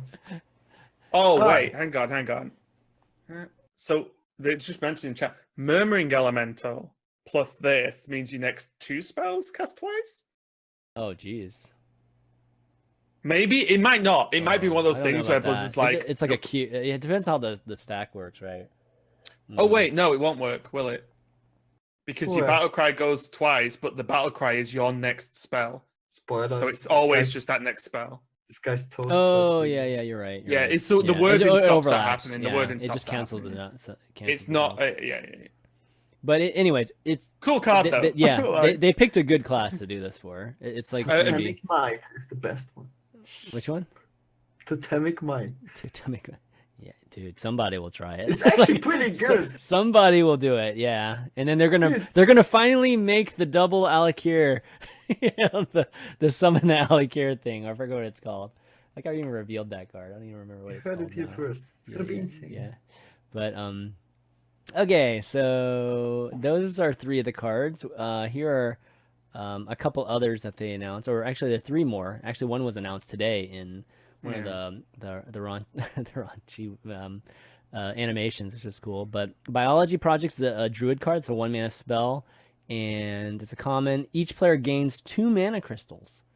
So this has been I think a very interesting topic of discussion, just given that my first reaction is like, this can't be good. Like anything that gives both players something is not a good card, especially historically speaking. Like nobody plays those type of cards. But then a lot of people are like, well, you get you're going to be the first person to react to these crystals because they're actually full crystals that you get, I believe. So the fact that you get to react first to it makes it, a very, very advantageous card for you, even though you're giving your opponent 2 more mana crystals too on his turn. So kind of want to see what you do. After hearing that, it's like, okay, I can see that. And obviously in Druid, ramping is super awesome for a Wait, lot of how are you strategies. first? Because Because you the give your opponent. mana crystals are full. Yeah, so the mana So- crystals you gain so are full. So you get them right away. imagine Wild Growth and Innovate slept together and had a baby. That's this card, more or less. Because you gain 1 overall mana live because you've spent 1 mana to gain 2, but then you've also ramped 2 mana, right? Yep. But you've ramped your opponent 2 mana too. So yeah. I'm just saying overall, it's like Wild Growth and an Innovate into 1 card. That's right. But for your opponent as well. Yeah. So this is interesting. This is maybe what Innovate should have been, right? And like maybe super broken OP. Yeah. Because, like, you can play this and Wildgrowth on turn 1. Yeah. This and what? Plus Wildgrowth turn 1. Oh, Wild plus Isn't that super ultra mega hyper broken? I don't know. I mean, but you're Dude, giving your that's opponent, like you're giving your opponent. But remember, you're only giving ever your still opponent 1 too. mana ahead of your opponent. Yeah, you're still giving your with Wild opponent. Growth in this. Yeah, but what if it's just a pretty damn good card? There's almost no card that can compete with it. My Because question of is, if you do that, then you're on what, 4? And No, then 5? Then Yeah. your opponent's on 4, which Then you means nourish they get the to play a 7. 4-drop. Yeah, but all I mean is they get to play a Yeah. 4 Then you go drop. nourish. Right. No, card? I'm just saying. Win the It's not, game. I'm just saying. Turn 3. The one thing I point out as well is like the project part of this card. Projects are a new card type, kind of, and they said that there will be a lot more projects, and projects will affect both players, just like this does. So Oh, it's so a this kind is of, the theme. This is the theme. yeah, a Okay. project is I Mhm. don't know, whatever, but there'll be one that maybe does damage or buffs 2 creatures, one of yours, one of your opponents. I don't know, but there's Wow. like a dual thing card, which is cool because again, it's more decision making. Do I want my opponent to have this benefit as well as me, or do I want to hold off? Or Wow, it's cool. It's going to be interesting to idea. see how they can do this 8 more times. Make it an interesting decision, right? Because, I think this type of card, you guys, let me know what your thoughts on it. But if you're playing against an aggro, let's just say you're some type of control druid, right? And you're playing against an aggro, this card is really good for you. Like, I think that ramping an aggro deck that just like dumps their hand on the first turn, like which one's worse? Aggro, deck that you're going to be playing against right now that tries to dump their hand on the first turn, and then you getting closer to your swipes and you getting closer to your giant taunts, like Spreading Plague. Yeah, and Spreading Plague too, right? This is like so great against aggro. This is like crazy good. I Right? don't know, I think man. Yeah, I have a that's, like, feeling that crazy this will good. be either unplayable or completely broken. Yeah, I I can't think see this being like on a middle ground. I think something we're not really looking at as well is like it only costs 1 mana to play. I know, So it's then you look at huge. stuff like Auctioneer and you like Oh, I even don't know about that. Violet Teacher, Yeah, Teacher Violet this Teacher's into good. a buff. There's just a lot of things to consider with very cheap spells. You always have to remember cheap spells are super powerful because they're fucking cheap. Like And Druid ramps into more ramp. Like even if you Yeah, give your I opponent I think that the fact that Druid had, when Innervate was +2, I think the fact that just Druid has the capability of doing +2, like regardless of what their opponent does, I think that is where it's just super strong. Like we're like too strong potentially. it's only +1 though, right? In terms of Innovate comparisons, it's the same as Innovate. I know, but 'Cause you old spend- Innervate. you I'm spend talking about 1 old mana to- Innervate, right? Yeah, Old but you spend Innervate. 1 mana to gain 2, which means you're only gaining 1. Yeah, but Yeah. it's really the ramping aspect of it, though. Yeah, That's yeah, like yeah, the sure, biggest sure. part, right? Like I think that the fact that we could do it in a turn and Innervate was already crazy broken in a huge strength of Druid just the lifetime until it was actually taken out or changed, nerfed. Now, I mean, we're bringing back that concept to Druid again, giving them the ability to do that again. And I mean, I think we're going to be in the same boat that we were, I think, with Innervate when it was pre-nerfed. Just regardless of what your opponent does. I mean, if your opponent's a Druid too, then obviously it's mirror matchups are completely different. at least the But- opponent gets mana as well, right? Maybe this Yeah, will be it's- good enough because it was only the Druid that did it. And you couldn't really do much against it because you were stuck with your low Yeah. mana. It- It's very unique that now you have to ramp 2. I as, mean, like, this whatever is deck you play. I feel like this promotes a very control-oriented meta. It You will know, like definitely make the people games will, faster. people will want to play control if this card is just really good in the meta. So like over aggro. You know what I mean? Also, I'm Like- guessing people play way heavy card draw then as well. because you can just spend your mana every turn. Pretty fascinating card, but it's scary. It's definitely a scary card because it could really warp the meta, or just like easily, okay, Druid's just good. I mean, Druid's already good, so like Druid's just gonna be even better, with this. So I hope it's not as good as we think it's gonna be. Let's just put it that way. I hope it's a Trump 5-star. It's just and we could be okay with that. All right, next card we got a 3-mana 2/4 Stargazer Luna. It's the Mage Legendary. After you play the rightmost card in your hand, draw a card. Yes, we finally get one of these type of cards, which is like has something to do with positioning, in your hand. And with this sounds like anything that you top. If you play any cards that you top deck, then you get to draw a card. So, kind of interesting. I don't know if it's going to be like consistent enough to play, but there could be some crazy aggro mage that almost anything that you draw, you're going to play instantly. And this like gives you a card engine for that, like arcane missiles and stuff like that. So, is this just going to lead to OTKs? You think OTKs? Well, think about this plus Sorcerer's Apprentice plus a deck loads of spells, and you just go Frostbolt, Frostbolt, Fireball, Fireball, like whatever. You know what I mean? Like, if you have like 2 or 3 Sorcerer's Apprentice, maybe even more, depending. Like, does this card just? What about Cube Mage? Sorcerer's Apprentice and Cube, and then you just play this and start casting spells at your opponent's face. That's a lot of setup. Nothing. It's a lot of setup. I mean, we're not even talking about early either. Yeah, I'm just saying, like it's a scary card. Yeah, and if you're drawing cards that cost like 1 or nothing, then you just keep playing it until the game's over. Does Mage really have an issue with drawing cards? Like I don't. But I'm saying you just kill someone in 1 turn; they have no reaction time, right? Because you just keep drawing every single spell you use. Yeah, it's possible, but I don't know if it's any easier with Luna versus, I don't know, just having a Luna. I mean, people still try to run the OTK Mage even right now, right? But it's not nearly as good as it used to be. But so I don't know if Stargazer really helps it. Well, you draw your deck though, right? Late, like though. But all you need is the setup and then 1 spell on the right, which your deck will be full. So yeah, and then you just kill them. Like, I'm not saying it will. I mean, like look at this with I don't know, there's loads of cards, but yeah.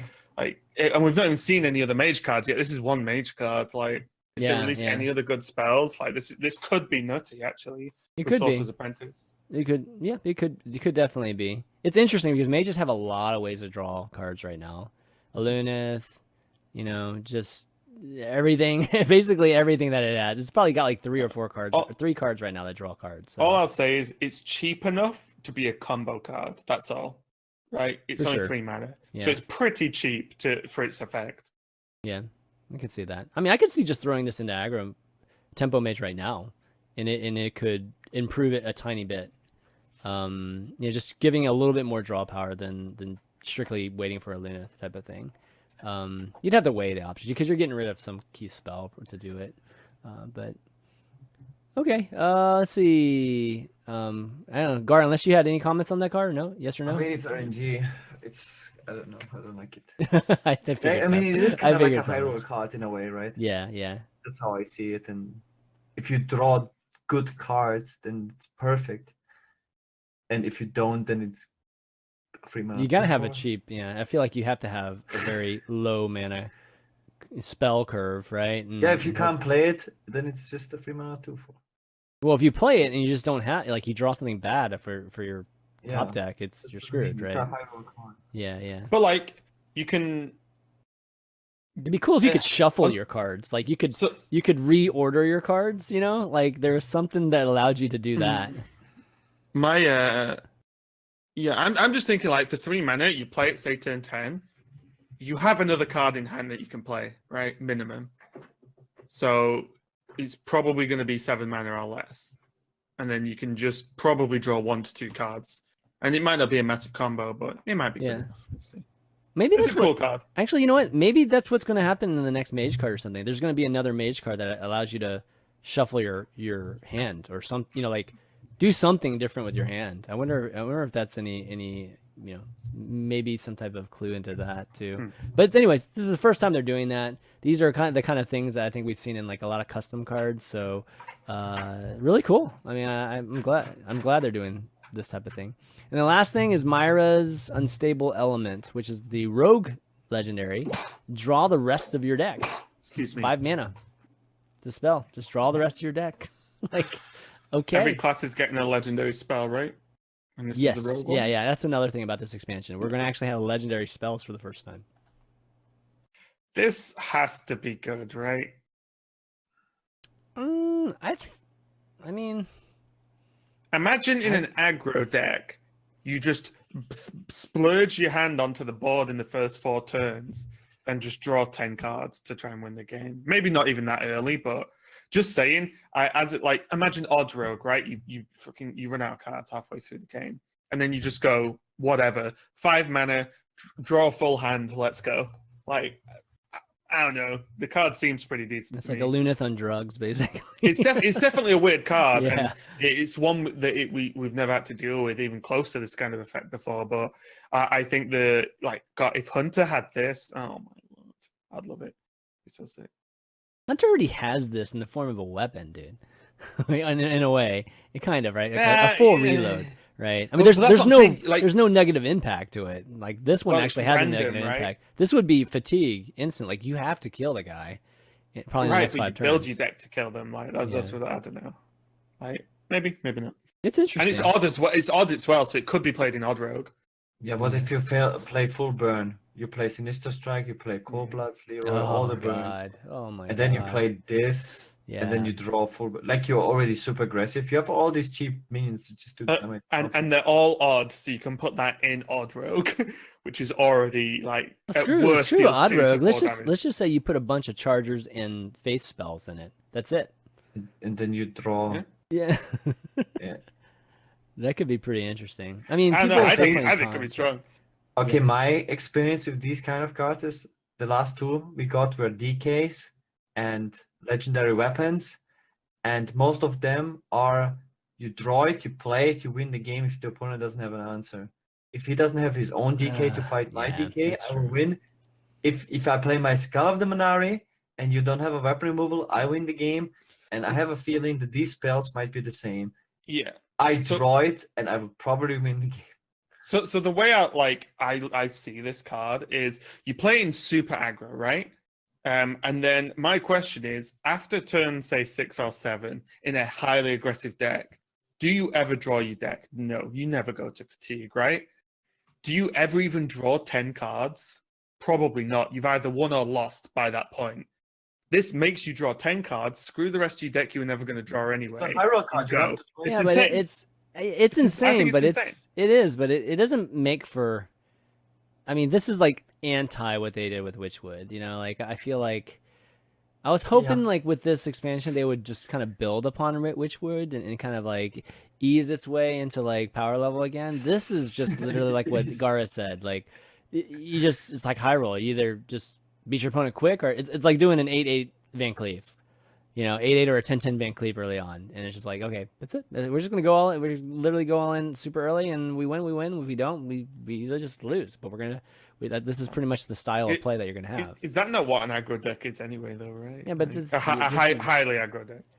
Yeah, but usually there's more finesse going on in there. This is zero it's just finesse. Like such a high power spike card. It's it's so Come on, the finesse is drawing your deck in one turn, guys. Come on. The finesse is putting face. Yeah, putting literally chargers in. Look, the finesse is putting Wolf Rider in your deck. Exactly. That's Wolf what Riding the it again. guys. This card is super high skill cap.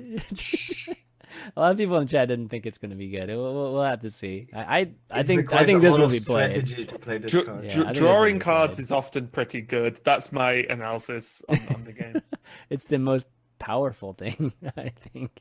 Arguably the most powerful thing. So, all right. Well, anyways, cool cards. I mean, lots of discussion. We were just talking about these cards for like the last 30 minutes, and they only showed us like 6 of them.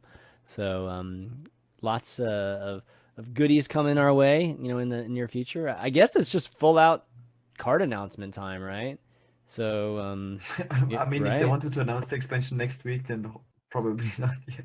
Well, I mean, Raunchy got it, right? Did they move up Raunchy's, reveal? I mean, I don't know. Like, I actually think it might. I think the video might have gone earlier in the day than intended, but it intended to go out that day. Oh, you think it intended to go out yesterday? Okay. Well, okay, my question is, would you upload a video to YouTube if you didn't intend to post it pretty soon? Yeah, I thought it was You going to be wouldn't upload the video to Thursday. YouTube and be like, it's ready for next week. Like, you'd upload it the day you're going to post it. I think it just went early. That's my I guess. still think they were debating us with the whole like 12 thing, like saying it's a Brazilian community thing, and in reality, it's like, oh, by the way, yeah, it's Brazilian community, and it was the expansion. Like, why would they send a graphic for a Brazilian community thing? I just, no offense to the Brazilians, but it's very strange that they would send, something that looks very global, like from a graphical way, just saying something about the expansion or something. I don't know, anything. So I don't know. It was pretty interesting. Whatever it was, I agree with you, Raven. I think it was this week sometime. You just wouldn't take the chance of posting it to your YouTube video like that. Mm-hmm. I think they might not ever post it to the YouTube video ever again until they're like literally ready to launch the puppy. I honestly wouldn't have been surprised if they did it on purpose. You think Leak. so? Okay. Yeah. Okay. I mean, it wouldn't be the People do first it, company yeah. to accidentally leak something Kappa, would it? You know what I mean? Like, it's literally a marketing strategy a lot of the time. Yeah, absolutely. Okay. Let's see. Anything else in terms of the announcement? I think we covered it all, right? The thingy sounds cool. The adventure style of it. Oh yeah, we didn't even talk about that. Yeah. It's like puzzles. lethal puzzles and Yeah. survival puzzles, and Yeah. you've got to mirror the board exactly. Yeah, dude, I puzzles. like So that. all man. that, like, Yeah. also it's kind of like low key teaches people to play the game, which is it's like a high level tutorial, actually, isn't it? Yeah, we talked about. I mean, fun. this is Gaara. I'm not sure if you partake or back when Jackie and Allie were here, we were doing these host challenges, right? And it's basically this kind of thing. It's like playing Hearthstone in a different way. Like you don't have to just win. Like you can actually try to do these silly things that interact with, if you're a streamer, interact with your stream, and with the show, interact with our actual viewers, and that's what we were doing before. We were like, one of the challenges was like, let's get all 7 giants like on the board, and take a screenshot of it, that sort of thing. This is basically that, along the lines of that. So they'll have puzzles, like Raven was saying. Let me actually bring the page up. It's like lethal 4 or challenges. 5 different types, I think. Yeah, lethal challenges. Mirror the board. Let me see. It's at the bottom of this page here. Yeah. Clear the board. I figured out a way to clear the board too. Yeah, it looks like clear the battlefield of minions, and then survival, which is survive the enemy hero, which I'm not sure what that is. I mean, survive the enemy hero, isn't that just like regular? Enemy hero power. enemy hero power. power. Enemy hero power. So Okay, they'll gotcha. have like hero power that does X, right? Yeah. So apparently there's over 100 of these, which It's will actually pretty sweet. Yeah, I think this is going to be a lot of fun for a lot of people. So, yeah, this expansion is going to be packed with some pretty new and cool things. Lit. All right. Yeah. Okay, well, we're going to do some Q&A here. I don't think we're going to have time for Mechatorx, unfortunately, but we got some new cards, so we're kind of talking them. We're going to have to save them again. I know some of you folks have been sending them in. But before we do, I want to give a shout-out to just some of our supporters on Patreon. If you want to support the show, go to patreon.com/valuetown and make a pledge. Any donations, like, really, really help out. Help us with just continuing to do the show. But I want to thank Mike T, our legendary producer, as always, and then some other patrons: Bryce L, Dave C, Chris Chilmaw, Blake T, Eric L, Jackpot777, Enburst, Gabriel G, David H, David F, and Andrew C. Just to name a few. And, we try to do this every single week. So if you guys have been listening for a long time, we do. And we always eventually get to every one of our patrons. So thanks a lot, guys, for doing that. And you guys are the best. Also, those of you that don't watch it every week, we're also, of course, an hsreplay.net show. So, go to hsreplay, find out the latest stats, find out what you should be playing at your rank, at your region. And, hopefully you'll be climbing the ladder super fast, like right now, especially in the middle of the season. Okay, going to Q&A here. We've got a few questions here. Ahmed N, our good buddy, asked, was this the most diverse meta in the history of Hearthstone? And I think the other question we have is from somebody... Okay, well, I think somebody else also asked something similar. So I'll just add on, if not, what was the most diverse you The know, beginning. which one? You can't top the beginning. In the beginning, you could play all 9 classes and like 20 different decks. I mean, Yeah, okay. but they're all bad, right? So what? Like, yeah, but I mean, okay, the beginning of any game is the most diverse And meta. Nax- because no, Nax it's was- not. It's not a meta, right? No one knows what they're doing. Like, That's it's, Yeah, I mean, think this is the most diverse meta. I think at championships there was only one class that wasn't banned, which was warrior, and that's all because only one player brought it. And Yeah. faced a lineup and faced a group that didn't want to even remotely ban warrior. So all 8 classes were banned in one championship event. Like, it's pretty crazy. Actually, it almost never happens, or has never the happened most before. diverse meta with hsreplay.net and all this basically solved Hearthstone in like net deck. 12 Yeah, hours. basically the net deck in the net decking world where everything is very, very available to everybody. This Very- is by far the most diverse meta and an achievement in my mind. Like, it's how can we have 15 decks that are viable right now? You know, like that's so hard to do in this day and age of Hearthstone. So I don't think there's even GVG wasn't this, or Naxxramas wasn't this. Naxxramas probably had like eight decks that were super viable. I mean, they were all different classes. if obviously, we but- had like all these tools that we have available now, Mhm. all these websites, hsreplay, we would have solved it way quicker. yeah, It's because of that. Like now to achieve that is super hard with all this. But also, I don't think there's really the presence of an all powerful deck, right? Mhm. Like look at something like Patron Warrior when it had Warsong. Like, that deck was just absurd. The meta had to beat that deck. Right now, whatever deck you choose, it beats like a good chunk of it and gets beaten by a good chunk of it. So Well, we can there's just no look. like you don't build a deck to beat one other deck.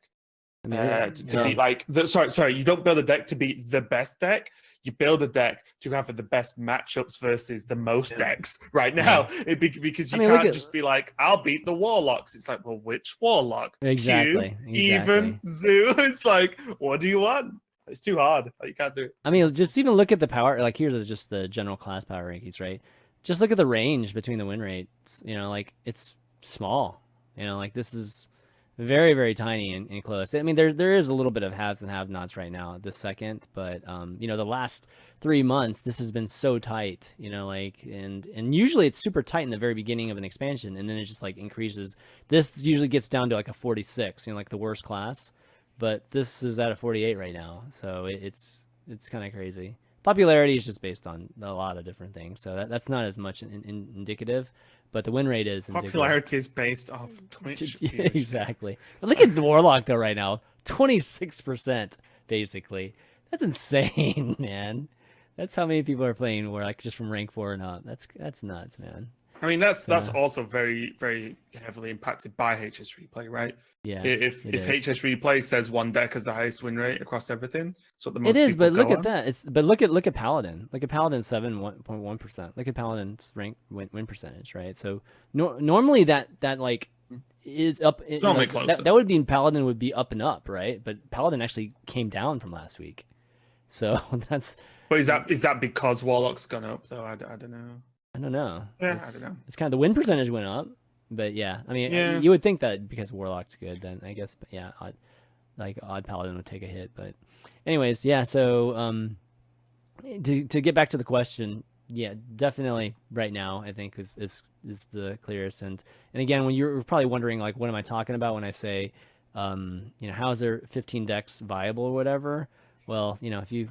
Of course, you go to hsreplay.com again, you can see that there's like 5 in the tier 1 right now. And actually, if we're just doing like legend and rank 5 here, you can see 5 decks are tier 1, and then you see this 18,000. Yeah, decks you see tier two. like 13 in tier 2. So it's literally 18 decks right now in the top tier two tiers. And That's I'll say as crazy. well, like it's the sickest meta to cast and to watch tournaments because we had some of the best players in the world bring completely different lineups and do well. That's so sick. It's not like, oh well, one lineup crushed everyone and that's the one all the good players brought. Right. It's like we were saying, Muzzy and Hunter Race brought completely different lineups, being 2 of the best players in the world. Like, Yeah. there's got to be something said for that. That's insane. Well, it's cool because the players have to choose their line. They have to Yeah, it's pick great. between like different decks for each class in their lineup. You know, that's the limitation of the structure, is that you can only pick classes. And when you have diverse decks within the classes, that's when it makes for like really interesting decisions. And like we got 4 hunters, you know, like 3 mages, It's you about, know, what, 2 5 druids or so warlocks, at the yeah, moment? maybe at least 3 druids in the top right now. I mean, in the past we've had literally 4 to 5, but Well, right even now, there's like Malygos, Big, Token, and yeah, Ton. I mean the And token and minimum, ton are you just know, a like, little bit weaker right now, right this second, yeah. but yeah. So sick times, definitely sick times. Let's see. Next question we got here, Cameron M. He says, what are an example of specific strategies that pro players implement that give them a higher win rate when using the same deck as an amateur player? Here's an example he gave was Zelay and Amnesiac immediately choosing to go fatigue in the DreamHack final. That was that was the Druid matchup, right? Where they went Druid versus Druid. And DreamHack, I think he was talking about DreamHack Austin, I believe. But yeah, so is there, like, Gaara, that's a good question to you. Is there any specific things that you feel like pros do regularly, you know, with the decks that are currently being played a lot, that amateur players just don't do or really, really miss? I think they're just smarter IQ wise. I think the best players in the world right now have higher IQ for sure. Like we're like at a point where it's very hard to compete with the best players. I think they see they see more lines. I know that because I talk to them like all Yeah. the time. They see more lines and they see them quicker. They see things you wouldn't even see if you would rewatch your own game and analyze your own game. They would see things that just doesn't pop up in your mind. Is that just like more? Because, Is that more like games? So they've experienced these lines, or is it just like, they just know the game so just better, and they can see fir- lines that. First thing is they're extremely smart. Second thing is I know that actually Tempo Storm, the best players, are working together with like Fate Karma right now. Like you can say that the best 10 tournament players in the world are working together, talking about lineups, talking about plays. They will figure stuff out that the average player will not. I was just going to say, any good player at the moment has a good practice group. So instead of one person thinks of stuff. That's not how the game works. Like all of them, like Hunter Race, everyone has like a group.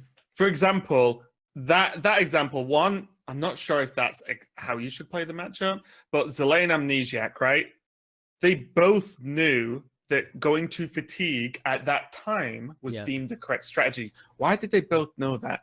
Maybe because they play together or they play with people who do play together with each other before right, the whereas series. imagine if you're on ladder and you play the token, or you play against a pleb or amateur player, whatever.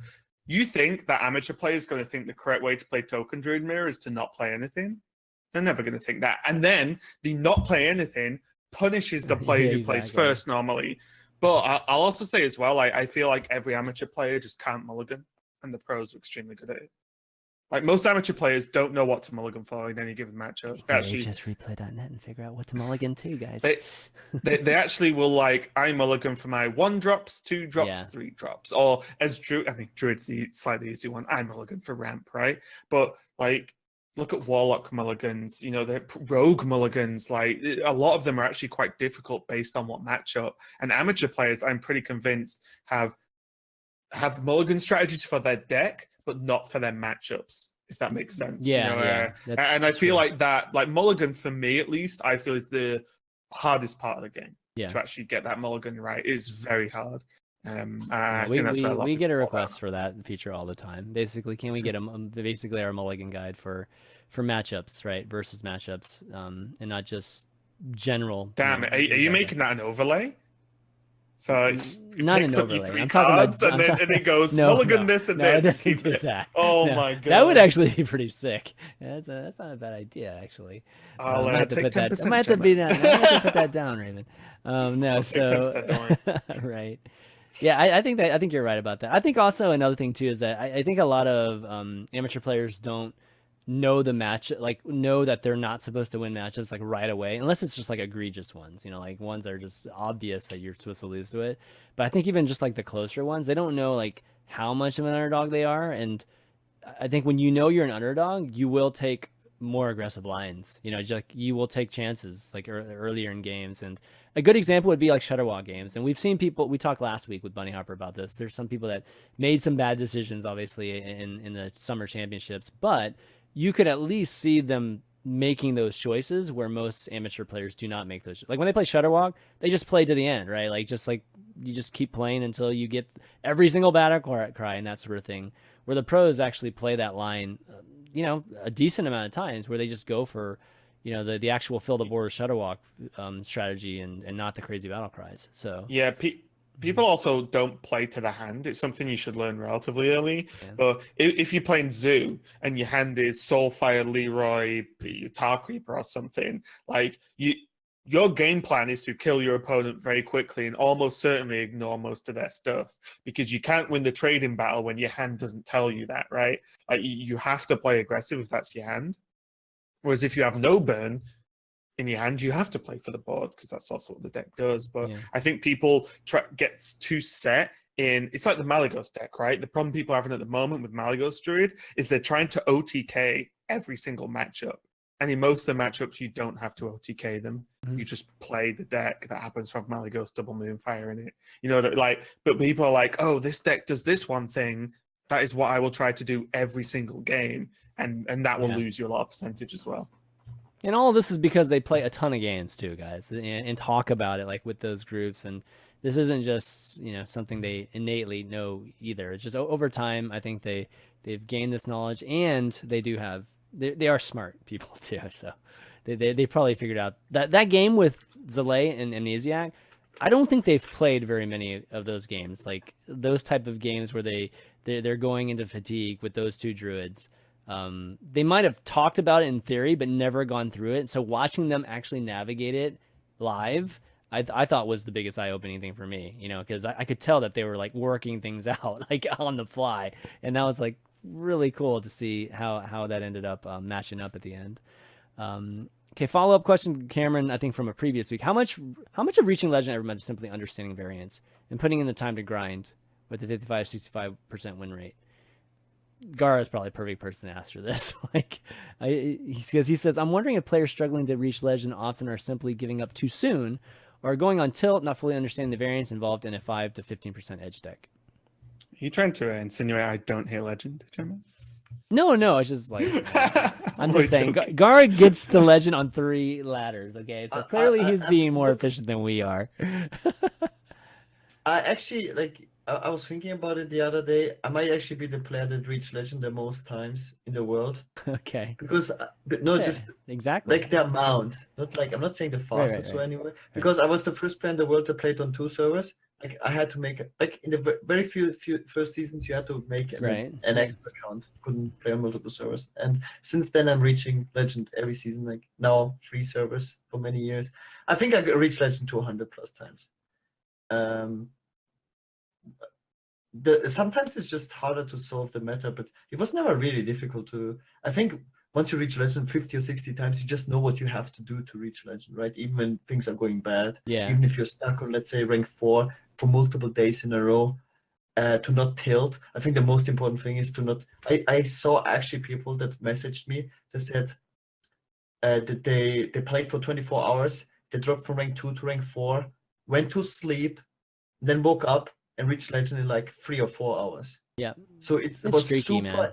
It's streaky. It's very like time inefficient and bad if you're like exhausted to keep playing. So many do that, right? They keep, oh my god, I just dropped a rank. Now I will just play till I get my rank back.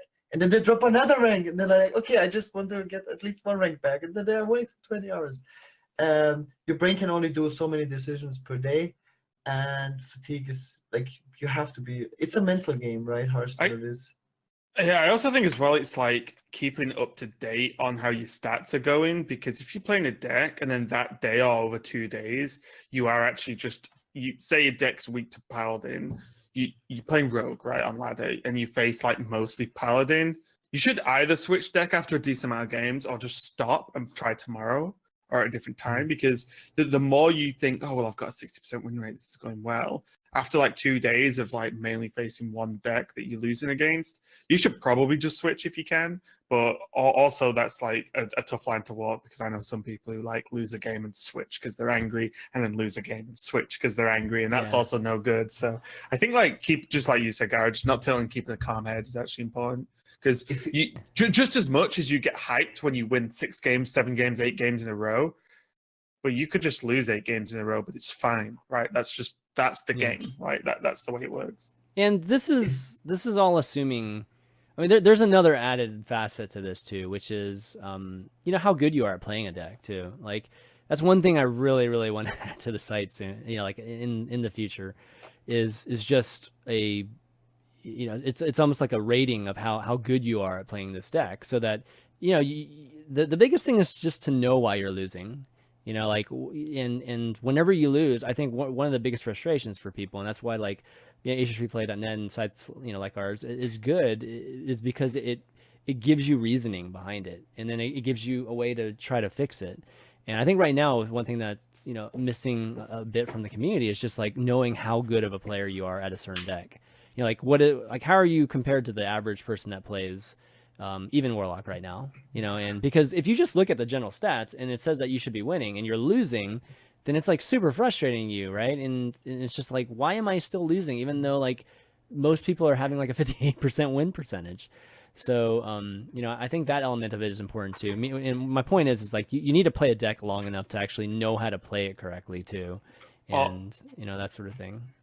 Also, as well, like if you visit like one deck you want to play, try and find a streamer who's streaming, which you can do on HS Replay, I believe, if they have that on.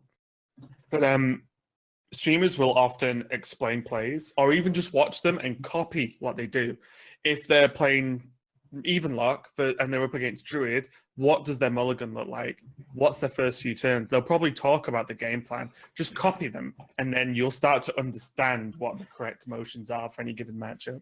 I learned so much watching streamers. I actually watch more Hearthstone than I play, to be completely honest, because like for me, just listening to other people talk about it is actually like really important.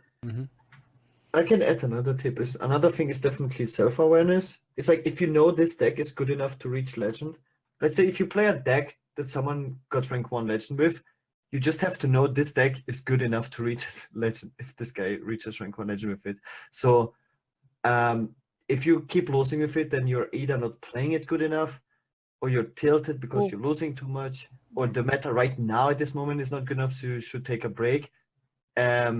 A lot of people just switch too often, definitely. Well, I think one thing. Okay, I'll add one thing to, you know, with that, and this is I feel like I keep talking about the site right now, but you know, when somebody gets to rank 1 Legend, say with like Shutterwalk Shaman or something like that, that doesn't represent what's good for you, like where you are too. Like playing Shutterwalk Shaman at like rank 10, you know, rank 9, I don't know if that's good right this second. You know, like in fact, I would say that's bad. Like, actually, for folks at that rank playing, you know, something that somebody who's obviously, again, at the top of the skill cap of piloting a Shutterwalk Shaman, you know, would be, you know what I mean? So, what I'm trying to say is, at your rank, there's like a combination of elements that like probably play a role as to like whether you can climb or not. One is just like what everybody else at your rank is playing, and then B, just how good you are at playing that deck, you know. And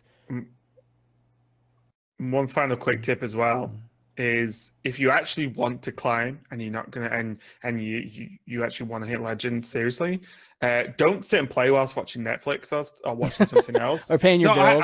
I do this all the time. I have Netflix on and I'm playing like this. Click, and I play so bad. I play so bad because I'm not even paying it. I'm playing a green card every turn and hoping it's correct. So I'm not even paying attention. And the times I actually sit, I could have music on and stuff, but the times I actually sit and play Hearthstone properly, my win rate difference is honestly like this. I'm not joking. It's insane. Like, because I'm not sat watching a show whilst clicking now and again on Hearthstone. You sit, focus, and play the game, and you'll see your win rate go up. Honestly, like, that's a promise right there. If you just focus on just Hearthstone when you're playing, it's not just purely number of games. It's actually purely like number of quality games. Yeah. All right. Maybe one last one. Let's see. Okay, here's a good one. Azur asks, considering that the general population of Hearthstone uses net decks to ladder, why would the creation of decks to try and beat the meta not be the best option to use instead? I guess his question is like, instead of playing the best deck, why isn't it, creating the deck that counters it the best option? Because most people are bad at deck building. I think it is the best option.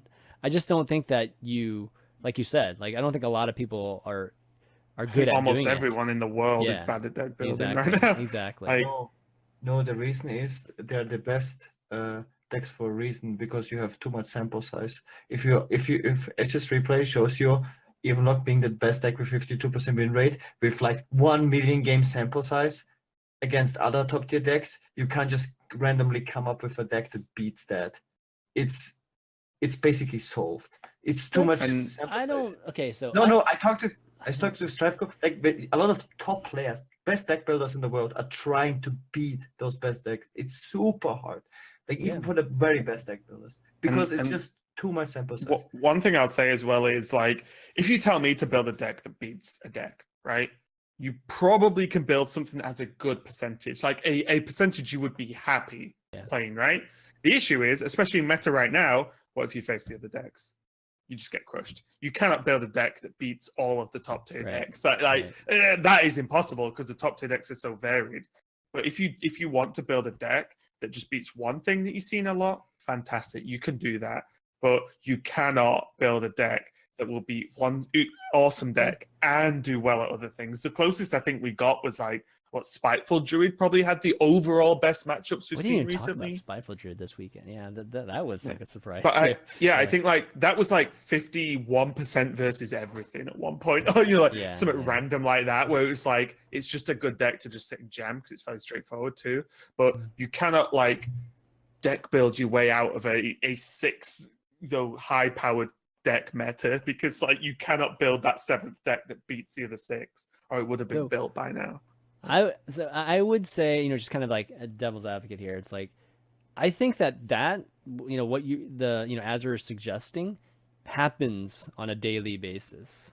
Like, I just don't think, like you said, Raven, you can't look at it from a standpoint there's like one deck that's going to beat everything in the meta. No, you're just looking for the deck that beats the top thing in the meta, and kind of trying to figure out, and then how it does against maybe the next best thing, and then kind of working your way down. I just think it's done in such a subtle way that people don't acknowledge it or realize it. Like when the meta changes, it's because somebody came up with a refinement or a better deck. It just takes a while for it to actually catch hold in the meta. But the fact that the meta does change in itself means that there was somebody that was changing it, and whenever a streamer catches wind of it, or if it's like in a highly televised event, then it just seems to catch fire much faster. But there are a lot of decks, and I'm sure Blizzard team can attest that these decks appear and then they just kind of like get great win percentages, but nobody knows about them, and they just kind of disappear. And that happens even on our site too. Like I do look in our database like for the daily best decks, like here and there, several times a week at least, and I just kind of look and I'm like, nobody's playing this like right now, or this version that changed like 4 cards or something, and a lot of times they just don't catch win and they just disappear. And but sometimes they do catch win, and then it just becomes something huge, so it's happening. It's just not, unless it's like high profile, you don't actually see it, and that's what's so fascinating about meta, and getting a chance to see it kind of happening. I think there's right now though, it's probably as hard as it's ever been. Yeah, I think so. Like right now, you queue any of the top tier decks, you might crush one matchup and get crushed by another because it's savage in the top tier at the moment. Like, like people playing Odrogue at super high legend, but then people are also playing Miracle Rogue at pretty high legend. And you're like, wait, why wouldn't you just play Odrogue then? It's like, well, guess what? People playing Shudderwock as well. Right. And it's just like, oh my God. Like, and as you saw in popularity, like if the popularity, like the graphic you showed earlier, was like 50% one deck, fantastic, build a deck that crushes that. But it just isn't, is it? It's like what, 20% maximum or something we've seen or whatever. Like, it's like for one deck, I mean, like that would be insane. Probably way less actually. Crazy. So in the very beginning of an expansion, it's great to do. I mean, that's when you have the fastest reaction to it, right? Yeah, like somebody builds a Quest Rogue, for instance, back in the day when Quest Rogue was super good, just trying to figure out whatever can beat that, right? In the very first few days of a season, that or the expansion, that's when it's most visible. That countering whatever is strong has a huge impact. But like Gar said, as it gets more developed and figured out, that's been when it's super tough. Okay, I think that's about it, guys. Kind of wrap up. It's been good. Thanks for everybody for watching. We kind of had a, I don't know, I guess for the English here, it's a little bit disappointing, I think, finich to the HCG's next week, Chanman. HCG, yeah. England get revenge in HCG, right? But yeah, it's been a great show. I think we covered all the good stuff with the Boomsday Project. I'm sure the next few weeks are going to be laced with a lot of cards, so get ready for another round of reviews coming up, I'm sure. And keep the questions coming. If you got any questions, email us at valuetown@hsreplay.net. And I'll start reading out some of those. You can also send to valuetown@ChanmanV.tv if you're used to that email too, because I look at those. And why don't we do some shout outs, wrap the show up? Raven, always a pleasure. It's always awesome having you on, especially talking about new expansions and all that good stuff. So any shout outs you want to do before you take off? Yeah, just general stuff like G2. It's the thing you guys don't already know, but follow me at Ravencast on Twitter and RavenHS on Twitch. I do stream pretty much every day, streaming a lot of Hearthstone recently and also a couple of other games. But yeah, just I'm in HCG next week and the week after. I've got the first 2 weeks there. And then I'm moving on to another tournament, but it's not been busy man, dude. Yet, so busy man. But HCG is going to be sick though. It's Swiss rounds. Ooh, I think nice. There's So Swiss the first rounds. How does that work? Like, I guess a team. Oh, I guess the teams just play. Swiss, like, yeah. Swiss. But it makes it cooler just because there's less just closed off groups. We can cover more stuff. But yeah, HCG is actually going to be sick. I think we need some more team stuff in our lives, and now is the time. And yeah, there's a few more events coming up, but I can't really talk about too much yet. But they should be pretty obvious. And yeah, thanks for having me on, Chanman. I appreciate chatting some Hearthstone as always, especially with you, Gaara, because I know we don't agree on almost anything, so it's fun. Always makes for good combos. Okay, we don't agree on the stuff we were talking off camera then. But we'll save that for another time. Thanks. Right. Gaara, how about you, man? Only shout out to my stream, twitch.tv/GaaraByShaman. I stream every single day, 8 hours plus. And in 3 minutes is my birthday. Oh, is it really? Yeah. Oh, you didn't tell us that.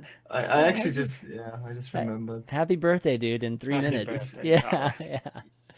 It's like a special one. I'll be 30 years old. So this is like the last 3 minutes in my 20s for the rest of my life. Gaara, old shaman. Let's not talk about it. Let's move on. Gaara, older shaman. Gaara, old shaman. Can change his streamer tag to that. No. Happy birthday, dude. Hope you have a great day tomorrow. Any plans? Don't tell me you're just gonna be laddering all day, please. I'm gonna stream all day, and tomorrow is no soccer match, so feels bad, man. So I have no reason to go out. I don't know. Hopefully, in the evening I'll go out, get some drinks or something. We'll see. Okay. Sounds good, man. Sounds good. And I'll wrap things up. No, I'm not going to sing for him. I'm sorry. I was not prepared. Okay.